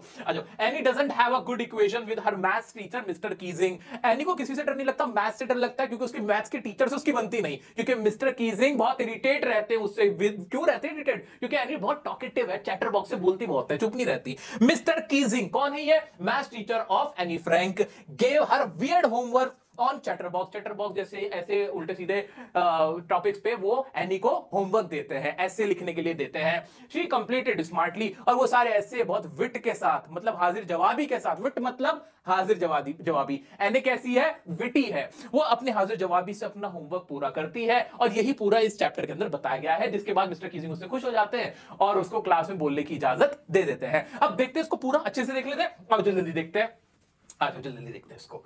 It is an excerpt from the personal diary of a 13-year-old Jewish girl named Annie Frank। ये तो हमें पता है कि 13 साल की है, Jewish girl है, Annie Frank है। Important words समझ में आ गए? ठीक है। She has loving parents, a 16-year-old sister and about 30 people whom she calls her friends। उसके पास loving parents है, एक 16 साल की उसकी बड़ी बहन है, और उसके बहुत सारे 30 लोग ऐसे हैं जिनको वो अपना दोस्त बुला सकती है। But she feels lonely, so she starts writing her feelings in a diary। लेकिन वो अकेला फील करती है तो वो डायरी लिखने का सोचती है। ये कहानी क्या रटी नहीं है, रटनी पड़ रही है मेरे दोस्तों को। क्या आंसर इसका सोचते हुए अपने आप नहीं बन रहा है कि एने वाज अ जूइश गर्ल या 13-year-old जूइश गर्ल? ये तो अपने आप ही आ रहा है ना। उसके लविंग पेरेंट्स हैं, she has loving parents, a 16-year-old sister. के याद करना पड़ेगा? नहीं, अभी तो पहली बार पढ़ रहे हो हम लोग, ये फर्स्ट रिवीजन है हमारी। इसके बाद जो और 4 रिवीजन होंगी, तुम्हें एक एक वर्ड घुस जाएगा या निकाल नहीं पाओगे। आ जाओ। फिर क्या होता है? She calls it kitty. उसका नाम क्या रखती है? एनी की डायरी का नाम क्या? एग्जाम में पूछ रहे हो, क्या बताओगे? फटाक से किटी नाम था उसका। She thinks paper has more patience than people. Important line है ये तो, खा जाओ। वो क्या कहती है कि पेपर के पास has more patience than people. जो पेपर होता है ना, वो तुम्हारी बात को सुनता है, लोग सुनते नहीं, उनके पास सब्र नहीं है। तो एनी क्या कहती है? Paper has more patience than people. वो ऐसा क्यों कहती है वो सुनो, वो ऐसा क्यों कहती है वो सुन लो। क्या क्यों कहती है ऐसा? As she can write anything on paper. Paper पे वो कुछ भी लिख सकती है। There is no boundaries of time as well. Time की भी कोई लिमिटेशन नहीं है। That's why Anne says paper has more patience than people. Important line याद रख पाओगे? आगे बढ़ते हैं। Anne starts her diary with a brief background of her life. पहले वो अपनी बैकग्राउंड देती है लाइफ का अपनी डायरी में, so that the reader can understand, ताकि रीडर जो होता पढ़ने वाला उसे अंडरस्टैंड कर सके her thoughts easily. Then she comes to the present day, और फिर वो प्रेजेंट डे पे आती है। वहां क्या बताती है? It is the result day. हमें पता ही है रिजल्ट डे है, where entire class is quaking in its boot. सबके ना ऐसे पांव कांप रहे, टांगे पाक रही हैं, वो कांपे टांग रही हैं, और क्या टांगे कांप रही हैं, हाँ हाँ टांगे कांप रही हैं। And boys are even making bets, लगी शर्त, कौन पास होगा कौन फेल होगा, ये पूरा माहौल क्लास में चल रहा है। And is quite sure about the result of her and her girlfriends, वो अपनी जितनी भी गर्लफ्रेंड्स यानी उसकी फ्रेंड्स हैं, जो फीमेल फ्रेंड्स हैं, उनके लिए रिजल्ट की तरफ से उसको टेंशन है, बस मैथ्स में डर लग रहा है उसको, ये हमें पता ही है। She is only doubtful in mathematics, she has a good equation with all the teachers except mister Keesing the mathematics teacher, cheater नहीं टीचर, ठीक है। अच्छा, mister Keesing who is constantly annoyed at her habit of being very talkative. अब इसमें क्या word याद रखने, जैसे सोचूंगा मैं क्या वर्ड रखने कि वो क्या सोचते, people has more patience than people, और उसके बाद क्या होता है, वो ब्रीफ बैकग्राउंड देती है, ब्रीफ बैकग्राउंड अपनी लाइफ का, so that reader can understand, जो भी रीडर है वो समझ सके। और क्या था, प्रेजेंट डे पे आती है जहां पे जो क्या हो रहे होते, क्वैकिंग द बूट्स, क्या हो रहा है वहां पे क्लास में, क्या हो रहा है, entire class is quaking in its boots, अपनी बूट्स के अंदर क्वैक कर रहे हैं, यानी टांगे कांप रही है। और बॉयज क्या हो रहे हैं, बैट्स लगा रहे हैं। जो एनए है वो कॉन्फिडेंट है रिजल्ट को लेके, बट उसको मैथ से डर लग रहा है। उसकी इक्वेशन वर्ड इंपॉर्टेंट है, she has a good equation with all the teachers except mister Keesing who is always irritated. क्यों इरिटेटेड रहते हैं, because of her habit of being very talkative. आगे बढ़ जाते हैं, her habits, okay, he starts giving her punishment, वो punishment देने लगते हैं। क्या पनिशमेंट देते हैं, in the form of essays on weird topics पे, जैसे कि chatter box, to which she replied with full wit important word है, वो पूरी हाजिर जवाबी से उसका जवाब देती है, लिख के लाती है। क्या लिख के लाती है, ही राइट्स अ 3-पेज ऐसे एक्सप्लेन करते हुए that talking is a students trait. अब ये इंपॉर्टेंट है, वो क्या ऐसे में क्या लिख के लाती है चैटर बॉक्स पे, कि जो बोलना है वो स्टूडेंट की एक निशानी होती है, ये इनहेरिटेड है मदर से, और इसके बारे में कुछ भी नहीं किया जा सकता। Mister Keesing assign another homework, एक और ऐसे देते हैं, वो उसको भी बड़े विट से लिख देती है। एन इनकॉरिजिबल चैटर बॉक्स, तो पहला जो ऐसे था चैटर बॉक्स पे था, दूसरा इनकॉरिजिबल चैटर बॉक्स पे था। पहले का रीजन इन्होंने क्या दे दिया कि ये स्टूडेंट का ट्रेट होता है, मदर से मिला है, इसको बदला हुआ नहीं जा सकता, इसको चेंज नहीं किया जा सकता, नथिंग कुड बी डन। आगे बढ़ते हैं, फिर क्या होता है, तीसरी बार एनआरएनएस on quack said Mr chatter box, फिर मजाक बढ़ाते हैं, अब लिख के रहा उस पे quack said Mr chatter box, इसको भी इसकी ना एक पोयम बना देती है, और वो भी लिख के ले आती है, जिसके ऊपर पूरी क्लास हंसती है। मिस्टर कीजिंग उसको पूरी क्लास को सुनाते हैं वो जो पोयम एन ने लिखी होती है। After that he never points her out for talking habit, उसके बाद वो उसको बिल्कुल भी कुछ नहीं कहते हैं, और कहते हैं लड़की तो बहुत बढ़िया है। अब दोस्तों ये रहे हमारे मिस्टर कीजिंग, इसकी ना मैंने एक सेपरेट बहुत प्यारी सी वीडियो बना रखी है, किसी को वीडियो देखने टाइम है तुम्हारे पास तो सभी चैप्टर्स की, एनए की क्या, मैंने तुम्हारे क्लास 10 के जितने भी फर्स्ट क्लास के चैप्टर्स हैं ना, सबकी वीडियो बना रखी है, उनका सबका एक ना प्लेलिस्ट बना देता हूं, डिस्क्रिप्शन में लिंक दे देता हूं, जिस भी चैप्टर में लगे कि देखने का मन हो रहा है, टाइम है मेरे पास तो देख सकते हो, ठीक है। अभी पॉज करो वीडियो को, एनए के चैप्टर से क्या क्या माइंड में याद आ रहा है, paper has more patience than people, mister Keesing irritates because of chatter box, because Anne is chatter box है ना, ये वाली हैबिट से। उसने 3 रीजन क्या दिए थे, चैटर बॉक्स क्यों है वो, इसके ऊपर के नथिंग कुड बी डन, वो इनहेरिटेड है अब उसकी मदर से, और वो सारी बातें, वो जो भी वर्ड्स जो माइंड में आ रहे हैं वो लिखो अपने हाथों से नोटबुक में, तुम्हें सब याद रहेगा। दोस्तों नेक्स्ट चैप्टर हमारा ग्लिम्पसेस ऑफ इंडिया, इसके अंदर ना आपके 3 पार्ट है, जिसमें पहला है a baker from Goa. Baker कौन होते हैं, जो ब्रेड बनाने वाले होते हैं ना, जो ब्रेड नहीं खाते तुम लोग, पापे ब्रेड जिसे बोल देते हो, सुबह नाश्ते में खाते हो ना, वो वाला मीठा मीठा ब्रेड, वो गोवा में बड़ा पॉपुलर है, आज भी पॉपुलर है, पहले तो बहुत ही था। वो पुर्तगाली जो गोवा में आए थे ना, उनके टाइम से पॉपुलर है। उसके ऊपर है जो गोवा के अंदर बेकर का जो रोल हुआ करता था, उसको बताया गया, उस कल्चर को बताया गया। आओ पहले मोटा मोटा देखेंगे, फिर छोटा छोटा देखेंगे, और इसके बाद जो हमारी और रिवीजन होंगी ना, और रिवीजन क्लासेस होंगी, उसके अंदर कॉम्पिटेंसी बेस्ड क्वेश्चन, उसके अंदर प्रीवियस ईयर के क्वेश्चन, उसके अंदर आपके जो पैरेलल क्वेश्चंस आते हैं वो, उसके अंदर जो इंपॉर्टेंट वर्ड्स हैं सिर्फ वही पूरे वो सारे डिस्कस करेंगे। तो डिफरेंट तरीके से हम इसको पूरा घोल के पी जाएंगे। अभी सिर्फ मोटा मोटा कहानियां समझते चलो, और इस कहानी को भी मैं इस अंदाज में करा रहा हूं कि तुम्हें सब कुछ ही कवर करा रहा हूं, है ना, मजा आ रहा है कि नहीं, ठीक है, आ जाओ घोल के पिएंगे इसको भी। तो पहला पार्ट है बेकर फ्रॉम गोवा, इसमें क्या है भाई, bakers in the Goan culture, के गोवा के कल्चर में बेकर का क्या रोल है। People at loaves of bread, जो पहले के लोग थे ना वो ब्रेड बहुत खाया करते थे, वो जो मीठे मीठे ब्रेड होते थे उसके बारे में बताया गया। Bakers are known as paders, bakers को पेडर्स कहा जाता था, जो बेकरी का काम करते थे। आज भी बेकरी का काम नहीं होता क्या तुम्हारे मोहल्ले गलियों में, उसी की बात हो रही है। He would come twice a day, वो दिन में 2 बार आया करता था, कम से कम 2 बार तो आया करता था, ऐसे डंडा बजाते हुए। Loves for the elders, bangles for the children, जो बड़ों के लिए ब्रेड लाता था, और जो बच्चे होते थे उनके लिए चूड़ियां उड़ियां लाता था। Had a peculiar dress, कबाई, एक खास ड्रेस थी जिसका नाम था कबाई, वो पहना करता था। It was a profitable business, उस जमाने में बहुत प्रॉफिटेबल बिजनेस था। इस चैप्टर के अंदर, इस पार्ट के अंदर बस यही बताया गया। किसके बारे में? मेनली ये बेकर्स के बारे में, जो गोवा के बेकर्स होते थे। आ जाओ, कबाई याद रह गया? कबाई ड्रेस का नाम था। दिन में कितनी बार आता था? 2 बार आता था। वहां के लोग बहुत इसको पसंद करते थे, ब्रेड को, ब्रेड के कल्चर को, ब्रेड खाने को। आ जाते हैं आप जल्दी से इसको खत्म करते हैं। A baker from Goa is a story about the bakers in the Goan culture। ये तो याद करने की जरूरत ही नहीं है, बहुत आसान सा था। आगे देखते हैं। When there was Portuguese rule in Goa, ये भी मैंने आपको बता दिया कि जब गोवा में पोर्तुगीज वर्ड याद रखना, पोर्तुगीज रूल था, वहां पे राज था गोवा के अंदर, तब इसका बड़ा कल्चर था। The author tells us about his childhood days। Author बताता है अपने बचपन के दिनों की कहानी। क्या बताता है? चाइल्डहुड में क्या हुआ था। During those time people ate loaves of bread। These were made in big furnaces। जो बड़ी भट्टियों में, फर्नेस इंपॉर्टेंट वर्ड है, अंडरलाइन भी हुआ है, जो फर्नेसेस, बड़ी भट्टियां होती थी, उसमें बनाया जाता था। These were made in big furnaces। The bakers are known as peddlers। ये तो मैं बताइए, पेडर्स बोलते थे बेकर्स को पहले इन गोवा के अंदर। He used to be a friend, companion and guide of the children. Important line है कि जो बेकर्स होते थे ना, बच्चों के कंपेनियन होते थे, साथी होते थे, गाइड होते थे और उनके फ्रेंड बन जाते थे। बच्चों से बहुत घुलते मिलते थे वो बेकर्स जो होते थे। आ जाते हैं आगे। He would come at least twice a day। कम से कम 2 बार आता था। With the jingling thud of his bamboo। उसके हाथ में ऐसे डंडा होता था ना, ऐसे करता था टन। अरे आ गया भैया, आ गया ब्रेड वाला, आ गया, मीठे ब्रेड ले लो, आ जाओ डन, मीठे ब्रेड ले लो, ऐसे कहते हुए आया करते थे। The loaves would be delivered to the servant। जो नौकर होते थे घर के, उनको loaves दे दिए जाते थे। Loaves for the elders and bangles for the children। और बच्चों के लिए बैंगल्स होते थे, और जो loaves होते थे वो किसके लिए होते थे? एल्डर्स के लिए होते थे। आगे बढ़ जाते। और क्या था? Bread was an important part of every occasion, especially the sweet bread bowl। हर जो भी occasion होता था ना, कोई भी पार्टी, कोई भी शादी वादी होती थी, उसमें ब्रेड जरूर रखते थे, मीठा ब्रेड, जिसको बोल कहते थे, वो तो हमेशा ही होता था। The baker had a peculiar dress। कबाई का peculiar dress थी उनकी, एक खास तरह की ड्रेस थी, इसका नाम था कबाई। It was a single piece frock। एक फ्रॉक होती थी that would reach up to knees, जो कि घुटनों तक की होती थी।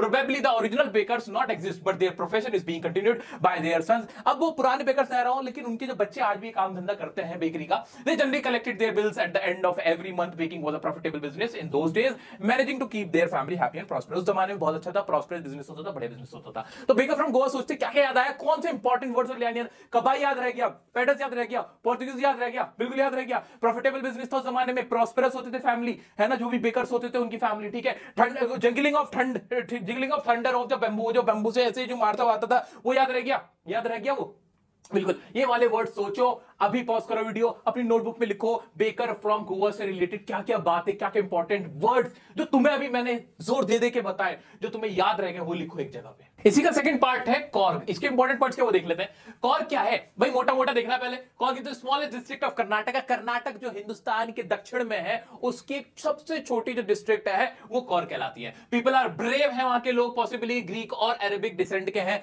कहा जाता है कि वो ना अरब से या ग्रीक से आए हुए, वहां के बस गए थे, वहां शादियां कर ली थी, वहीं रहने लगे थे। Non for their hospitality. अरे ये बैठिए, क्या कर रहे हैं आप? वो आना अपनी हॉस्पिटैलिटी के लिए मशहूर है, बहुत मेहमान नवाजी के लिए मशहूर है। Korg regiment is one of the most decorated in Indian army. Indian army में जो कॉर्ग रेजिमेंट है वो सबसे ज्यादा मशहूर है, डेकोरेटेड है। First chief of Indian army general Cariappa was a corgi. जो पहले चीफ थे इंडियन आर्मी के, जनरल कैरियप्पा, वो एक कॉर्गी थे, क्योंकि मशहूर थे, इसलिए फौज में सबसे ज्यादा वहां पे जाने जाते हैं, माने जाते हैं। Rock climbing, river rafting, canoeing and rappelling are famous. वहां पे बहुत सारी, क्योंकि वैसी जगह है ना, हिल स्टेशन है, तो वहां पे सारी चीजें होती है। रॉक क्लाइंबिंग होती है, ऐसे रस्सी रैपलिंग होती है, रस्सी पकड़ के चट्टान से ऐसे ऊपर ऊपर चढ़ना, नीचे नीचे जाना, ये वाली सारी एक्टिविटीज होती हैं। समझ में आया ना कहानी किसकी है? कॉर्ग और उसकी सुंदरता और वहां की जो भी पूरी ज्योग्राफिकल कंडीशन है वो इसमें दिखाई गई है। आओ पढ़ लेते हैं ना जल्दी से, क्या ही दिक्कत है। Coorg is a story about the Coorg और Kodagu, the smallest district of Karnataka. इतना तो समझ में आ गया ना, what is Coorg? Coorg is the smallest district of Karnataka. आगे बढ़ते हैं। The writer calls it a heavenly place that lies between Mangalore and Mysore. Mangalore और मैसूर के बीच में ये जगह है, जो इसको राइटर क्या कहता है? हेवनली प्लेस है। कैसी जगह है? हेवनली प्लेस, जो कि बिल्कुल ऐसा लगता है स्वर्ग में आ गए हैं, स्वर्ग जैसी।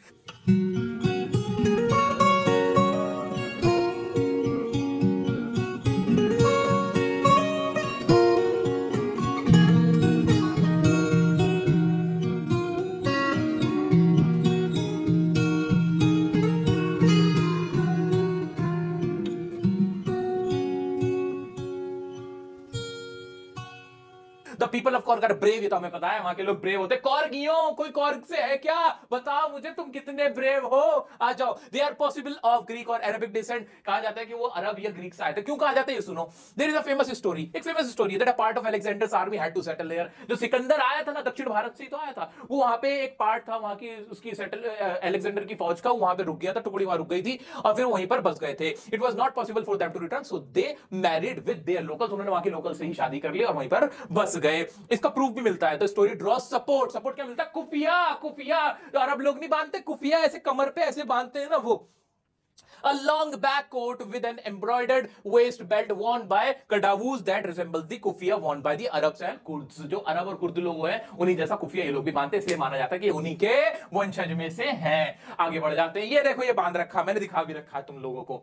आगे बढ़ जाते हैं, और क्या है इसके अंदर? Coorgi home have a tradition of hospitality, they are, उनकी हॉस्पिटैलिटी मशहूर है, they are known for their hospitality. The Coorg regiment is one of the most decorated in the Indian army, हमें पता है मोस्ट डेकोरेटेड है इंडियन आर्मी में Coorg regiment. ऐसे ही फर्स्ट चीफ जनरल, बिना देखे बताओ कौन? जनरल करियप्पा। वो क्या थे? फर्स्ट आर्मी चीफ थे। वो कहां से थे इंडिया के? वो कॉर्ग से ही थे, कॉर्गी थे। Even they are the only people in Indian permitted to carry fire arm. हाँ जी, फायर आर्म्स रखना बिना लाइसेंस के भी इनको अलाउड है। ये सिर्फ इंडिया में इन्हीं लोगों के अलाउड है क्या कि क्या रख सकते हैं? Even they are the only people in India permitted to carry firearms without a license, बिना लाइसेंस के भी रख सकते हैं। River Kaveri flows through Cork, river Kaveri जो रिवर है, नदी वहां से बहती है। Rock climbing, mountain hiking, river rafting, canoeing and rappelling are famous here. Birds, bees, macaques, Malabar squirrels etcetera catch everyone's attention. वहां बताया गया कि वहां पे क्या क्या खेल मशहूर है, वहां फेमस है, कौन कौन से जानवर, वहां पे लंगूर बहुत मशहूर है, वहां लंगूर पाए जाते हैं, ये सारी चीजें हैं। और क्या गया वहां का? One can have a panoramic view from the top of Brahmagiri hills or Nisargandha and the largest Tibetan settlements which is Baila कुपे is also an amazing place at to explore. वहां की जगहों के बारे में बताया गया और एक बौद्ध भिक्षु थे उनके बारे में बताया गया कि वहां पे उसके वो पॉपुलर है, फेमस है। इसमें इससे ज्यादा कुछ नहीं है। अब इससे रिलेटेड इंपॉर्टेंट वर्ड्स के वहां फेमस क्या है, कॉर्ग के लोग कैसे होते हैं, जनरल करियप्पा कौन थे, फर्स्ट इंडियन जो इंडियन रेजिमेंट है सबसे ज्यादा डेकोरेटेड कौन सी है, ये सारे वर्ड चुपचाप से अलार्म से, बहुत अलार्म से अपनी टोपी में लिखते लग दो, लिखे लग दोगे तो तुम्हें फायदा हो जाएगा। आओ चलो आगे बढ़ते हैं नेक्स्ट चैप्टर की तरफ, यानी इसका थर्ड पार्ट। हमारा थर्ड पार्ट है जो क्या है हमारा टी फ्रॉम असम। ये चाय की पत्ती आई कहां से? अरे इसके ऊपर पूरा चैप्टर लिख देते हैं। हाँ, आज जो पूरा चैप्टर लिख दे गया यही सोच के। टी फ्रॉम असम के चाय की हिस्ट्री क्या है, डिस्कवरी ऑफ टी कहां से हुई थी, इसके बारे में पूरा बताया गया। दो दोस्त होते हैं प्रंजल और राजवीर, वो ना असम जा रहे होते हैं अपने होम टाउन के अंदर। ठीक है, अब क्या होता है, अब जो प्रंजल होता है इसका ये होम टाउन होता है, राजवीर उसका दोस्त होता है। Got excited to see the scenic beauty, वहां की जो ब्यूटी देख के ना जो राजवीर होता है ना वो बड़ा हैरान होता है, अरे वो देख क्या बहार है चाय का, अरे देखो क्या जबरदस्त लग रहा है। ऐसे history and discovery of tea के बारे में बताया गया कि क्या क्या उसके ऊपर कहानियां मशहूर है, कैसे चाय की शुरुआत हुई, इन्वेंशन कहां से हुई, कहां से इसके पत्ते आए। Pranjal father got impress by Rajvir knowledge, और लास्ट में बताया कि कैसे प्रंजल के जो फादर थे वो इंप्रेस हुए थे राजवीर की नॉलेज से। अब इसको लंबा सा पढ़ लेते हैं, ये कुछ भी नहीं है इसके अंदर। भाई टी फ्रॉम असम, भाई टी फ्रॉम असम सबको पता बड़ी मशहूर है। Is a story about the T, it's history and discovery. Important क्या याद रखना इस चैप्टर के अंदर, क्या बताया गया, हिस्ट्री बताई गई है टी की और डिस्कवरी कैसे हुई थी, कैसे चाय बनानी लोगों ने शुरू करी थी। अब वो डिस्कवरी तुम्हें याद रखनी है। There are two friends, Pranjal and Rajveer, who are set to go to Assam, Pranjal's hometown. Pranjal का hometown ये हमें पता ही है, दोनों दोस्त जा रहे थे। And the train moved forward, जैसे ट्रेन आगे बढ़ती है, राजवीर got excited, राजवीर के एकदम हलूले पकने लगते हैं। राजवीर क्या कहता है, वो क्या क्या क्या खूबसूरती देखो, अरे अरे क्या क्या बागान है, क्या स्टेट्स है। वो विंडो से बाहर जा जाके ऐसे ऐसे देख रहा होता है। Rajveer was very excited to see soft green paddy fields followed by the tea bushes, but Pranjal remained calm। तो राजवीर किस चीज को देख के एक्साइटेड होता है, सीनिक ब्यूटी, जो कि किसकी होती है, जो स्टेट्स होते हैं जो रास्ते में पढ़ रहे होते हैं, अपनी ट्रेन की विंडो से देख के बहुत ज्यादा एक्साइटेड हो जाता है। कौन एक्साइटेड हो रहा है? राजवीर एक्साइटेड हो रहा है क्योंकि उसका होम टाउन है प्रंजल का, इसलिए वो काम है। आगे बढ़ते हैं। As he was born and brought up in Assam, वो बोर्न एंड ब्रॉट अप हुआ था असम में, इसलिए प्रंजल तो कूल बैठा हुआ है। Assam famously known as tea country. Assam को क्या कहा जाता है? टी कंट्री कहा जाता है। भाई सबसे ज्यादा चाय की खेती वहीं पर हो रही होती है। राजीव टोल्ड प्रंजल, राजीव ने प्रंजल को बताया कि there are many legends about the origin of tea के, और जो टी की शुरुआत हुई उसके बारे में कई सारी कहानियां मशहूर है। जैसे कि एक कहानी तो यह है कि according to one legend it was first consumed in China, पहले चाइना में इस्तेमाल की गई and reach Europe in the 16th century, Europe में 16th सेंचुरी में आई and where it was mostly popular for its medicinal properties. ये ज्यादा यूरोप में पॉपुलर हुई थी अपनी दवाई के तौर पे, लोग दवाई की तरह पे पीते थे। अब तो चाय का चस्का चाहिए, अब भी तो दवाई है, बिना इसके कहां जिंदगी का गुजारा है। चाय लवर्स आ जाओ।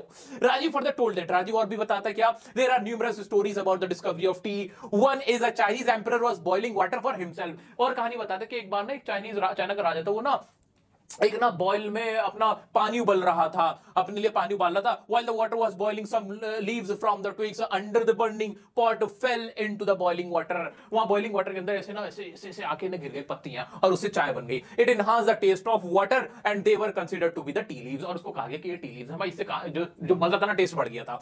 एक और स्टोरी क्या है, the tea was first drunk in China in 2700 BC and the words like tea, चाय, चीनी, चाइनी, छो, छा, छो, ये सारे वर्ड्स कहां से चाइना से आते, तो ज्यादा ऐसा लगता है कि चाइना में ही इसकी शुरुआत हुई थी। एक और स्टोरी क्या है, वो ये है कि एक बोधि धर्म नाम का एक एंशिएंट मॉन्क थे, पुराने मॉन्क थे, भिक्षु जिन्हें बोलते हैं वो थे। अब उन्होंने क्या किया, कट ऑफ हिज आईलिड्स, उन्होंने अपने आंखों की ना ये पलकें होती थी, इन पलकों को काट लिया। क्यों काट लिया, as he felt sleepy during meditation. Meditation के टाइम पे ना उनको ना डिस्ट्रैक्शन होता था, उन्हें नींद आती थी, तो उन्होंने कहा काट ही लो, खत्म करो कहानी।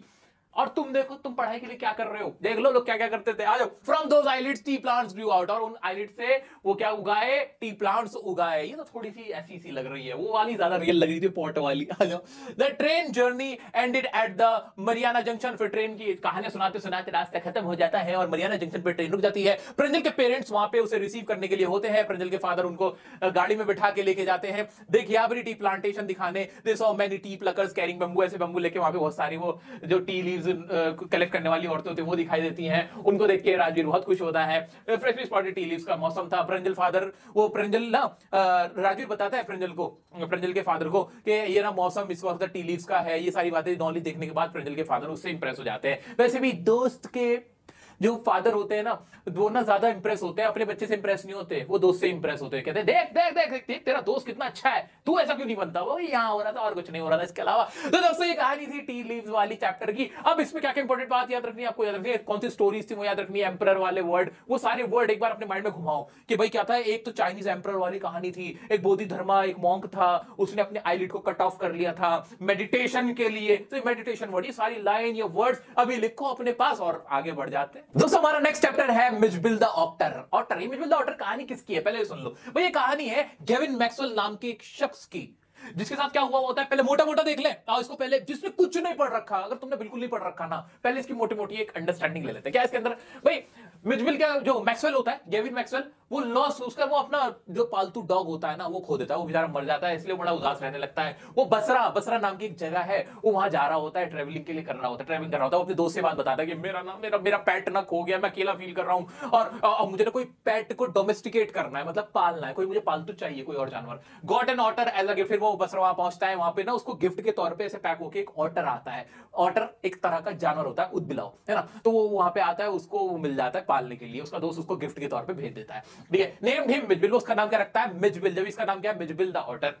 वो उसको कवर्ड करते हैं। वो कवर्ड किससे होता था, उसमें पूरी मिट्टी लगी हुई थी, कीचड़ में सना हुआ था। तो जो मैक्सवेल है वो उसको क्लीन करता है, वॉश करता है। और क्या है, फिर मिजबिल ना उस पहली रात को तो उससे बड़ा डर रहा होता है, बाद में वो उसके साथ घुल मिल जाता है, उसके साथ खेलता है। जो ऑटर होता है ना, तो ऑटर को किस चीज का शौक होता है, उसको पानी से खेलने का बड़ा शौक होता है। उसमें छपाक छपाक करता रहता है, सारा पानी फैला देता है, पूरी टंकी खत्म कर देता है। ये काम कौन करता है, जो मिजबिल, जो ऑटर है, वो ये काम करता है। फिर बाद में ना जो ऑथर होता है हमारा गेविन मैक्सवेल, वापस लंदन जाने का प्लान करता है। अब वो वहां पे फ्लाइट बुक करता है, अब फ्लाइट में लेके कैसे जाए उसको अनुमति नहीं मिलती। फिर एक फ्लाइट में उसको परमिशन दे दी जाती है कि आप मैक्सवेल को रख के लेके जा सकते हो। जैसे वो फ्लाइट में जाता है, वो एकदम से बाहर निकल जाता है। वो जो मिजबिल होता है हमारा ऑटर, जिसको देखे सब करते हैं, ओए कौन आ गया रे, फ्लाइट में कौन आ गया। लेकिन वहां की एयर होस्टेस बड़े प्यार से उसको लाके उसको दे देती है, उसकी गोद में बैठा देती है। ये पूरी टोटल कहानी किसके बारे में, मिजबिल द ऑटर के बारे में। आ जाओ, इंपॉर्टेंट वर्ड्स नोट करते हुए चलना, जो जो बताऊं पहले से ही इसमें अंडरलाइन हुए हैं, कलर कर रखे हैं, इसको अलग कलर से, वो देख लेते हैं।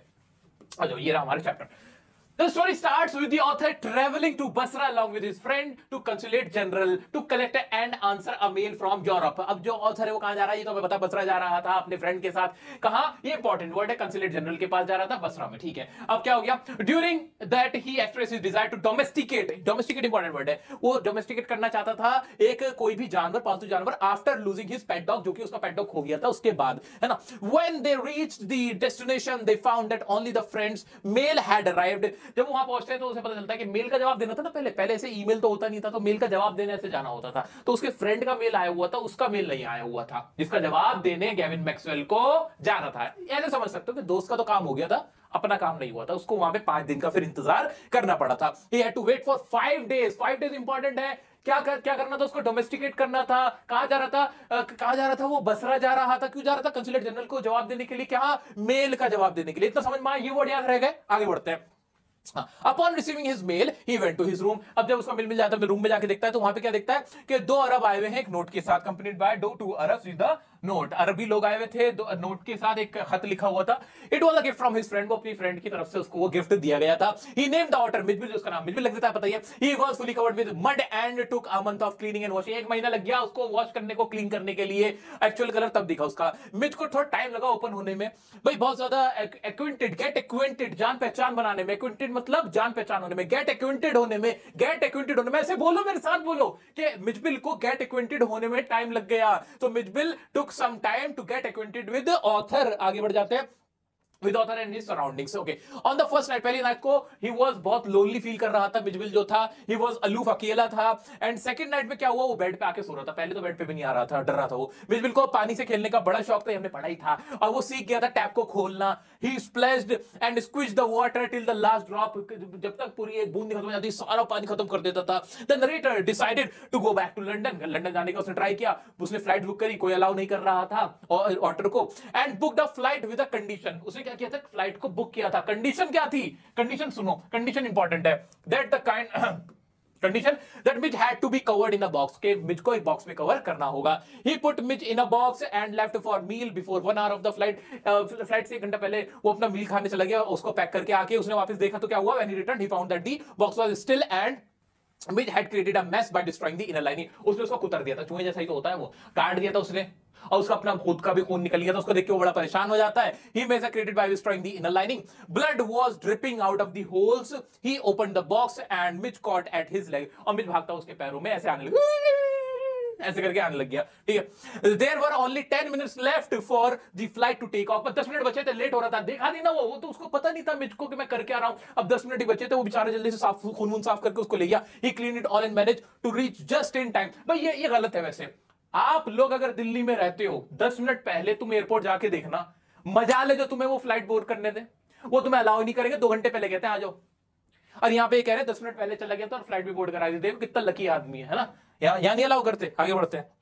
Gavin found the air hostess very kind and generous। Air hostess होती बहुत kind and generous है भाई, वही वाली बात थी। लेकिन वो उसको क्या कहती है? ऐसी advise him to keep the box on his lap. वो कहती है अपने गोद में इस बॉक्स को रख लो, अपने ऑटर वाले बॉक्स को। As soon as he open the box the otter lead out and disappeared creating a chaos। वो एकदम से जैसे ही बॉक्स को ऐसे खोलता है, वो सारा उछल के चला जाता है। कौन? ऑटर जो होता है। The kind air hostess help the author again by bringing Mitch back to him. वो ऑथर को लाके वापस दे देती है, ये रहा आपका otter. Finally they reach London. London चले जाते हैं। Mitch loved playing with ping pong balls, marbles. Important word देखते रहो, rubber fruit and terrapin. He invented a game of his own with the author's damage suitcase. ये सारे Mitch के बारे में कैरेक्टर्स हैं, ये सारे फीचर्स हैं। मिच को क्या क्या चीज का शौक था? पिंग पोंग बॉल्स का, मार्बल्स का, रबर फ्रूट का एंड टेरापिन का। और उसने अपना खुद का एक गेम भी बना दिया था। किससे? जो ऑथर का पुराना सूटकेस था, डैमेज सूटकेस था, उसकी मदद से। ये काम किसने किया था? मिजबिल ने, जो कि एक ऑटर था। आजो जी। Mij discovered that if he place the ball, ये गेम कौन सा बनाया था उसने कि अगर वो कोई प्लेस करता है बॉल को हाई एंड पे, it would run down the length of the suitcase. वो ऐसे नीचे आएगी, उसको पता था। इससे उसने एक गेम बना दिया था। People of London had wild guesses about Mitch. Some thought it to be a baby seal, squirrel और इवन अ हिप्पो। लोग ना उसको हिप्पो भी कहते थे। कैसे पागल लोग थे, हिप्पो कहां से लगता था? वो उसको स्क्वेरल, वो गिलहरी समझते थे, उसको सील समझते थे। The most shocking one was when a laborer asked, "What's that supposed to be?" सबसे ज्यादा हैरान करने वाला ये था जब किसी लेबर ने कहा, क्या भलाई, क्या जानवर है। वो इस तरह से उसको देख के शॉक हो गया था। ये पूरी कहानी थी मिजबिल द ऑटर की। अब दिमाग में घुमाओ, क्या क्या हमने ऑटर से रिलेटेड देखा। डोमेस्टिकेट करना चाहता था कौन, गेविन मैक्सवेल, उसी के नाम पे इसका नाम मिचविल द ऑटर रख दिया गया था, या मैक्सवेल्स ऑटर रख दिया गया था, है ना, ये सब रख दिया गया था। अब फिर क्या क्या होता है, फिर क्या क्या होता है, पहले वो शुरुआत में बहुत ज्यादा हेजिटेंट होता है, गेट एक्विंटेड होने में उसको टाइम लगता है। एक्विंटेड, एक्विंटेड मतलब जान पहचान, याद आया, याद आया, ऐसे ही रिवाइंड, रिवाइंड करो और अपनी नोटबुक में वो वर्ड, वो लाइंस ऐसे सिलसिलेवार तरीके से सीक्वेंस से लिख दो। मेरे दोस्तों ट्राई करो लिखने को। रही बात इस आंसर की, ये तो तुम्हें मिला हुआ है पूरा, टेलीग्राम ग्रुप पे पूरी फाइल में देने वाला हूं तुम्हें ये, तो टेंशन मत लो, लेकिन खुद सोचो, दिमाग पे जोर डालो, याद रहेगा तुम्हें। हमारा next chapter, madam rides the bus. ये कहानी किसकी है, मोटा मोटा देखेंगे पहले, आ जाओ। वली की कहानी है। वली कौन है, an 8-year-old girl has a desire of bus ride. एक 8 साल की लड़की है जिसको बस में घूमने का सपना है। गांव की बच्ची है जो अपने आसपास अपने घर के सामने से बस को गुजरते हुए देखते, उसका ही मन होता है कि मैं भी बस में घूमूं, एक बार घूमूं। फिर वो क्या करती है, she started planning for journey. अब उसे अपनी यात्रा करने की वो प्लानिंग करती है। उसके लिए क्या क्या करती है, स्टार्ट सेविंग मनी, अपनी जो जेब खर्च है उसको सेव करना शुरू कर देती है। कर्ब्स हर टेम्पटेशंस, अपने जो भी लालच होते हैं उनको दबा लेती है, चीज नहीं खाती है, मेले में नहीं जाती है, ये सारी चीजें करती है। मोटा मोटा तो यही है इसके अंदर। फिर क्या होता है, बोर्डेड बस, और एक दिन जैसे उसने पूरा हिसाब लगाया होता है कि कब बस यहां से निकलती है, कितना उसका किराया है, कितनी दूर से कितना टाइम लगेगा आने में। तो जब एक दिन उसकी मम्मी ऐसे सो रही होती है तो बोली क्या करती है, बोली ना अपने पैसे तो उसने इकट्ठे कर रखे होते हैं, सारे पैसे पैसे सारे इकट्ठे कर रखे होते हैं उसने। अब वो क्या कर रखी होती है, वहां जाती है, टिकट लेती है, कंडक्टर से कहती है आज मुझे बैठना दो। मैडम आप यहां बैठी है। कंडक्टर 8 साल की बच्ची को अकेले देख के उससे थोड़ा सा हंसी मजाक कर लेता है। Conductor called her madam, she enjoyed mountain, green field, grassland and blue sky. वो वहां पे आसपास की चीजें सारी देखती जाती है, माउंटेन्स देखती है, पहाड़ देखती है, खेत खलिहान देखती है, बड़ा खुश होती है। लेकिन आते हुए क्या होता है, तो वो वापस आ रही होती है, वो जो उसे एक गाय दिखती है, जो मरी हुई गाय होती है, जिसे वो पहले जाते हुए टाइम पे जिंदा देखती थी, वही गाय उसे मरी हुई दिखती है। तो उसको देख के वो बड़ा सैड हो जाती है, वो जिंदगी और मौत की हकीकत को पहचान जाती है दोस्त। इट मेड हर सैड, इससे वो बहुत ज्यादा उदास हो जाती है। तो आइए दोस्तों, अब मोटा मोटा देखा, अब इसको थोड़ा छोटे छोटे में देखेंगे। आ जाओ। Valli started planning, no no no not like this buddy, come. हाँ, क्या है ये, Valli was an 8-year-old curious girl. कैसी गर्ल है, क्यूरियस गर्ल। कौन, वली कितने साल की है, 8 साल की। मेरी एने कितने साल की थी, जल्दी बताओ कमेंट में, जल्दी से आ जाओ आ जाओ। She had no friends, so her favourite pastime, छोटी छोटी बच्चियों का फ्रेंड नहीं है यार भाई, मैं हूं तुम बच्चियों, मैं हूं तुम्हारा दोस्त, आ जाओ मेरे से दोस्ती कर लो, मैं हूं तुम्हारा दोस्त, का दिक्कत नहीं, सब अलोन फील करते हो तुम लोग। ऐसे वली भी हमारी अलोन थी, हमारी एनी भी अलोन थी। आ जाओ। उसका कोई पास टाइम नहीं था, वो स्टैंडिंग रहती थी अपने फ्रंट के डोरवे पे, डोरवे जो उसका हाउस था, अपने गेट पे खड़े होकर देखती रहती थी। And watch people in the street, वहां पे गलियों में से लोग जाते हुए देखती है। She had a strong desire to ride a bus, उसका बस राइड का एक स्ट्रांग डिजायर था, उसको बड़ी ख्वाहिश थी। So she started collecting information about the bus ride. तो उसने क्या किया, कलेक्ट किया क्या इन्फॉर्मेशन को। Valli started collecting information about the bus ride, that the town was 6 miles away from her village. जो टाउन है, शहर है, उसके गांव से 6 मील की दूरी पर है। फेयर 30 पैसे है एक वे का, यानी दोनों रास्तों का फेयर कितना हो गया, 60 पैसे उसको चाहिए थे।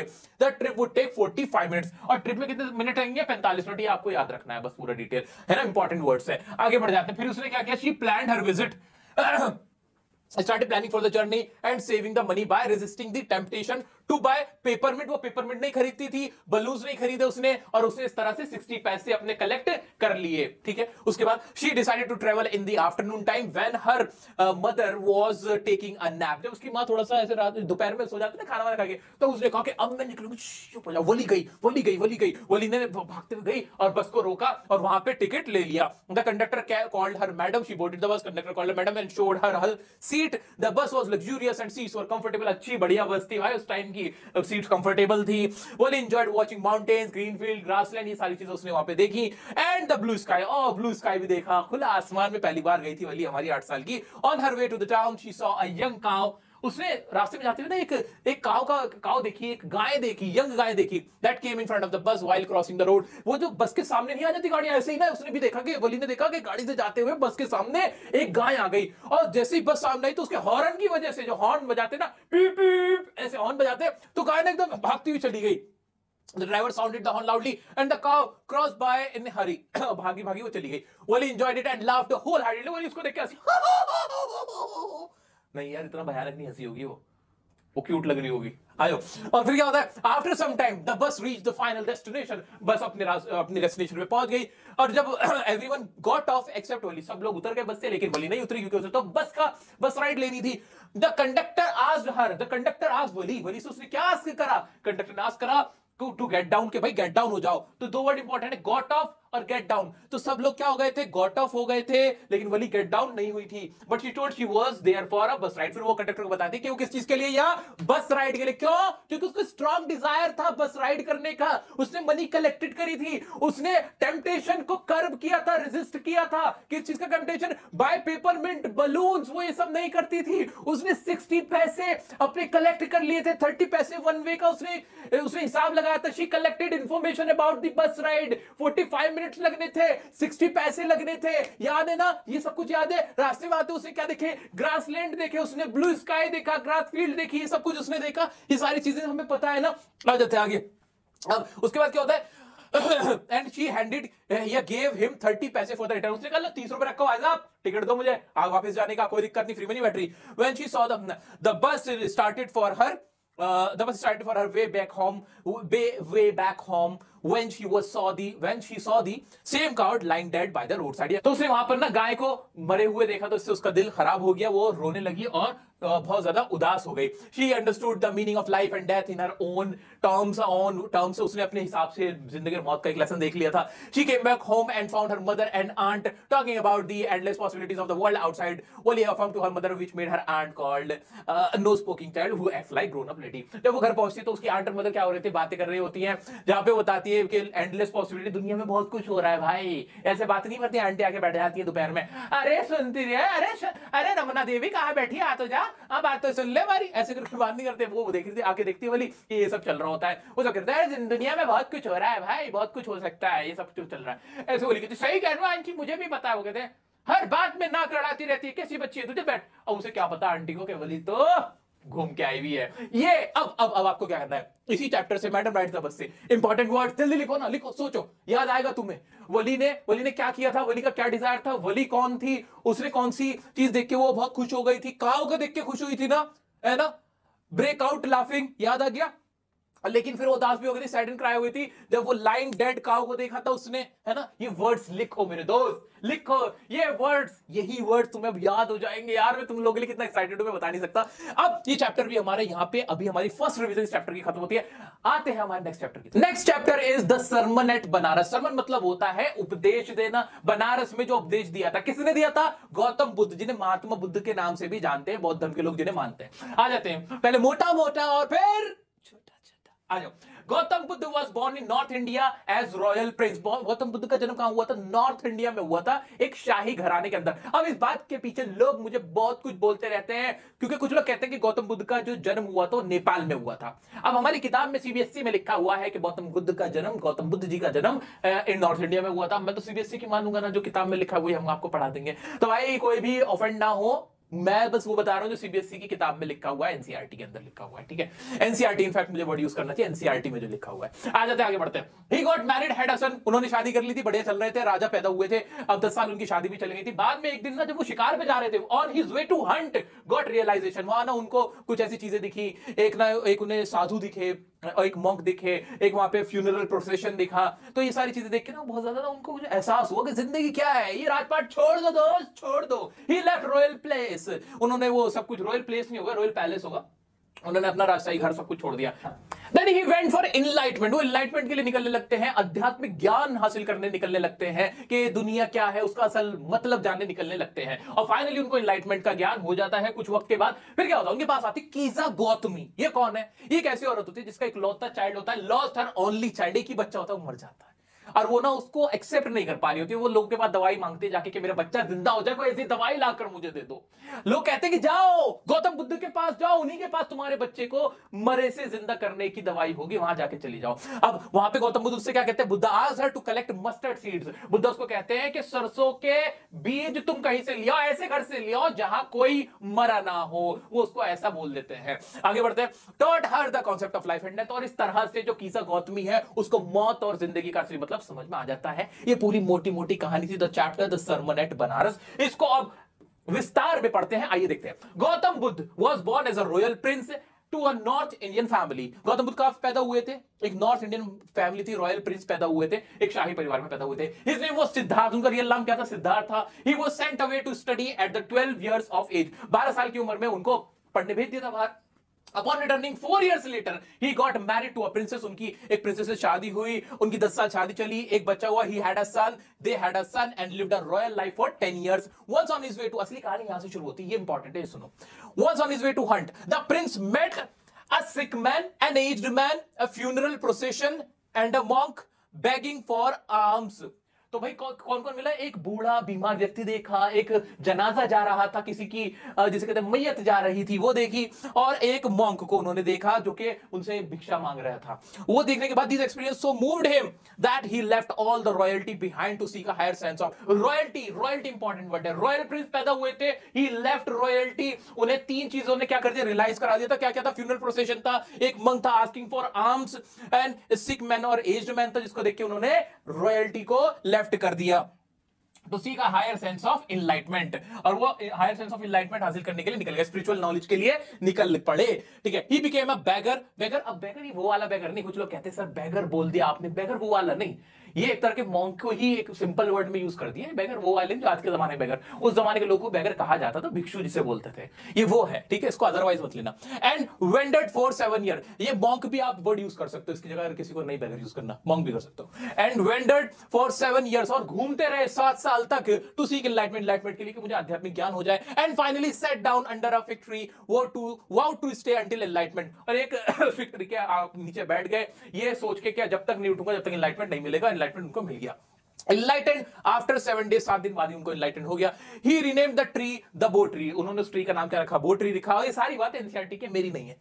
And started preaching, और उन्होंने वहां से लोगों को उपदेश देना शुरू कर दिया. He gave his first sermon at Banaras. There was a lady named Kiza Gautami who had lost her only son to death. ये तो हमें पता है कि उन्होंने अपना पहला जो सरमन दिया, उपदेश दिया, धार्मिक उपदेश दिया, वो कब कहां दिया? वो जो बो ट्री था वहां नीचे बैठ के दिया, बनारस के अंदर. अब वहां पे कीजा गौतमी आई. कीजा गौतमी जिस जो अपना बच्चा खो चुकी थी, ये तो हमें पता है. She had lost her only child. कीजा Gautami had lost her only child. ठीक है, ऐसे याद रख लेंगे.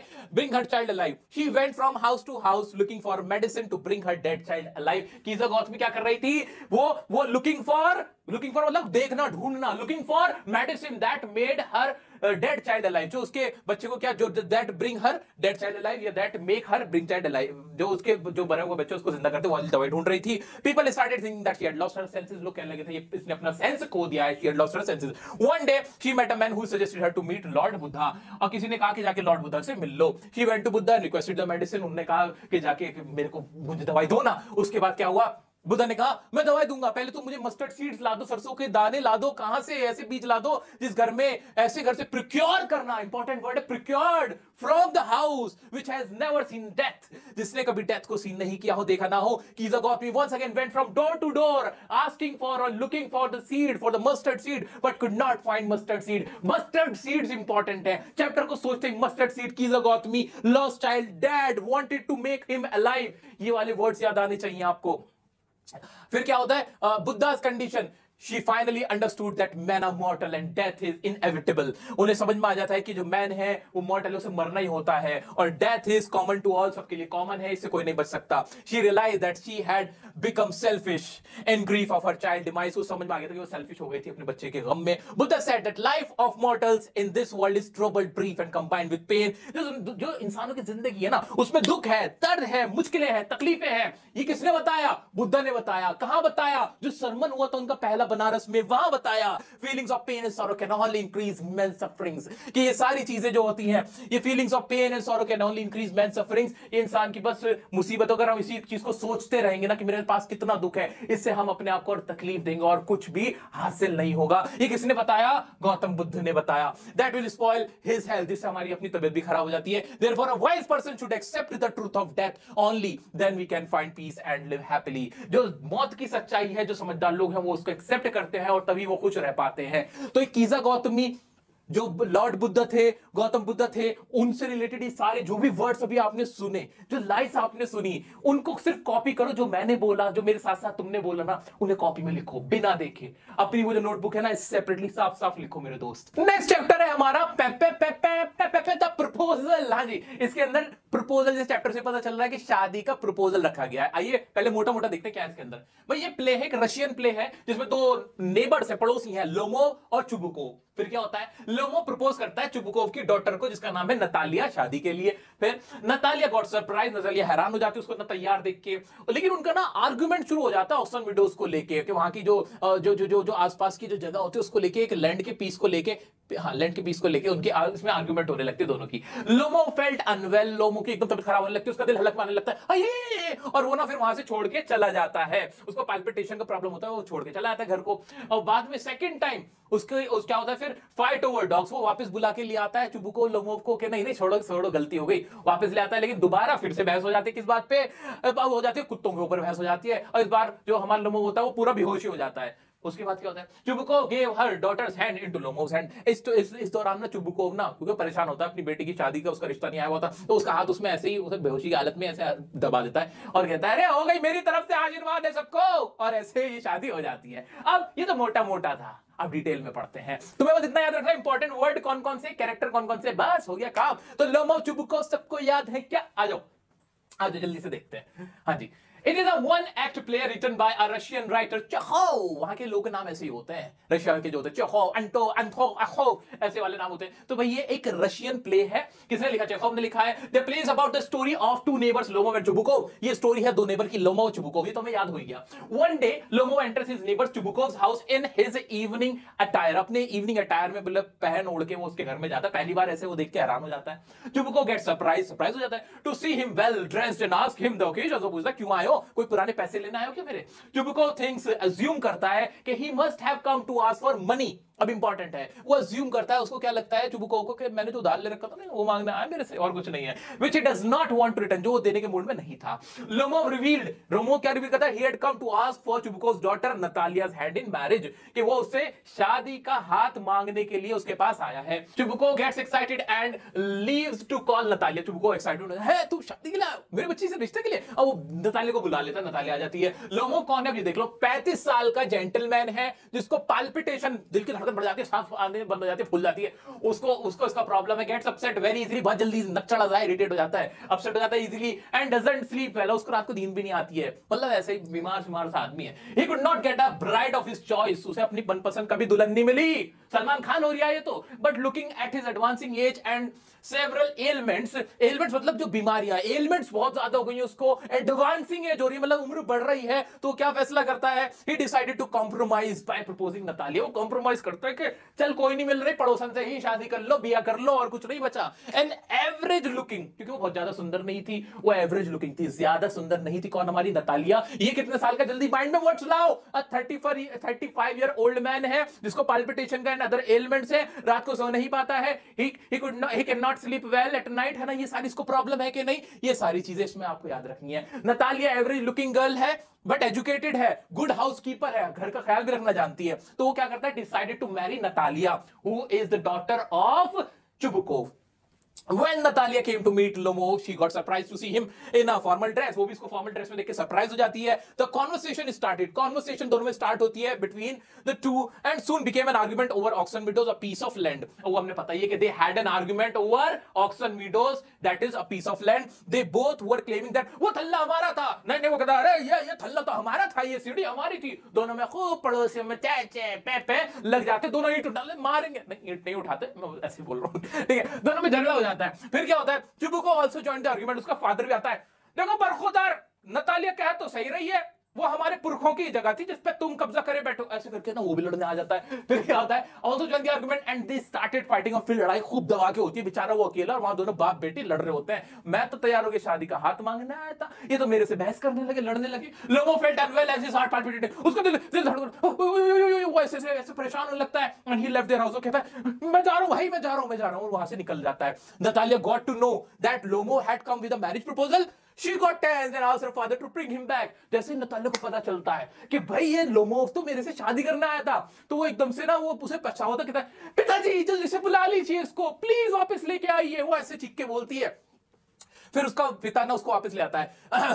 Both started accusing each other to send him out. वो कहते हैं तब तुम ही लड़ रही थी उससे, अब क्यों बुला रही है? वो कहती है पिताजी आप बहस कर रहे थे लोमोव से, वो तो बेचारा अच्छा लड़का है, ऐसे कह रहे थे दोनों। और फिर वो वापस बाद में उसको बुला लेता है, ठीक है। Chubukov ran after Lomo and got him back, उसको वापस ले आता है। On the second time Natalia behaved so sweetly to see him, but when Lomo was about to propose for marriage, another argument started to go off. अब Natalia उसके पास कहते हैं, अरे चुप लोमो, कितने तो प्यारे हो आप, आओ ना बैठो ना, आओ मैं आपके लिए क्या बना के लेके आऊं। लेकिन जैसे ही वो प्रपोज करने वाला होता है कि विल यू मैरी मी, इतने में ही दोबारा से बहस शुरू हो जाती है कुत्तों के ऊपर, तेरा कुत्ता अच्छा मेरा कुत्ता अच्छा, इसके ऊपर बहस शुरू हो जाती है। Lomov says that his dog Guess is much, Guess important word याद रखना, Guess is much superior to Chubukov's dog Squeezer. The argument once again heated up and also joined by Chubukov, दोबारा से एक आर्गुमेंट वो बहुत ज्यादा बढ़ जाता है, गर्मा गर्मी होने लगती है। Lomov felt exhausted and fell unconsciously, वो इतना बढ़ जाता है इस बार, उसे दोबारा से उसकी सांस चढ़ने लगती है और इस बार तो ऐसे ऐसे ऐसे ऐसे कुर्सी पे ऐसे अनवेल होके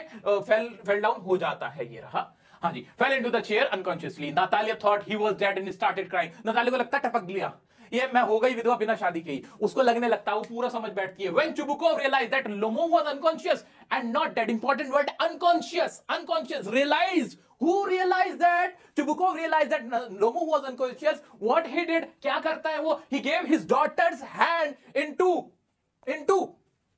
He gave his daughter's hand into Natalia's hand, ऐसे वो बेहोशी की हालत में उसको ऐसे ऐसे हाथ उसमें दे देता है and bless them, और कहता है दोनों को मेरी तरफ से शादी मुबारक हो, और ऐसे करके when उनको शादी के लिए कंसेंट अपनी दे देता है।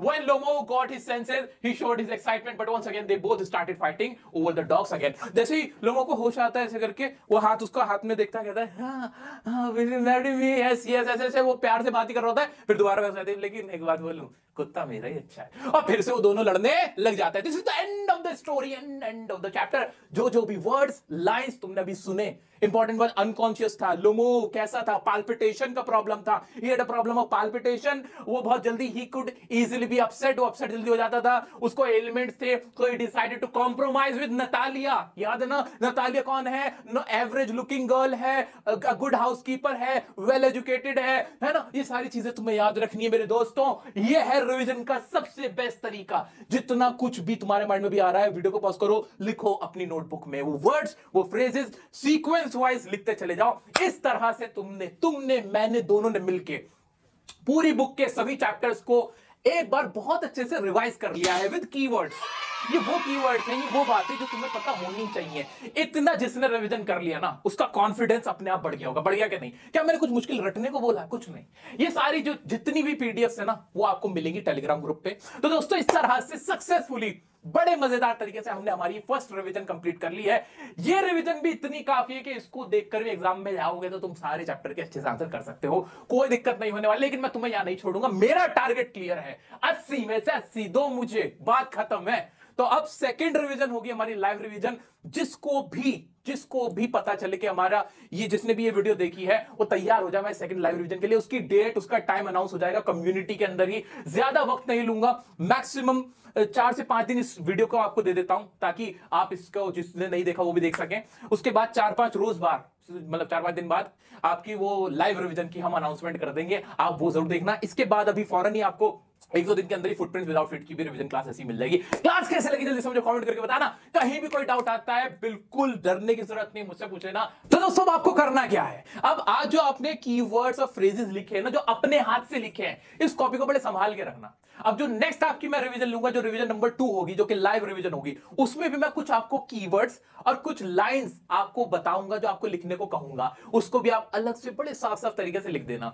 जब ये सारा मटेरियल आपके पास पहुंच जाएगा ना, तो आपको एक तो ये सब कुछ याद हो जाएगा, और एग्जाम में फिर कितना ही डिफिकल्ट क्वेश्चन आ जाए, हम प्रिपेयर्ड होंगे सही आंसर लिखने के लिए। मानते हो कि नहीं? तो इस चीज का ख्याल रखना। इस कॉपी को अगले लाइव में, जब लाइव रिवीजन होगी, ये तो रिकॉर्डेड था, जो लाइव रिवीजन में मैं आऊंगा आपके साथ, तो उसमें यही कॉपी आपको लेके आनी है। मिलते हैं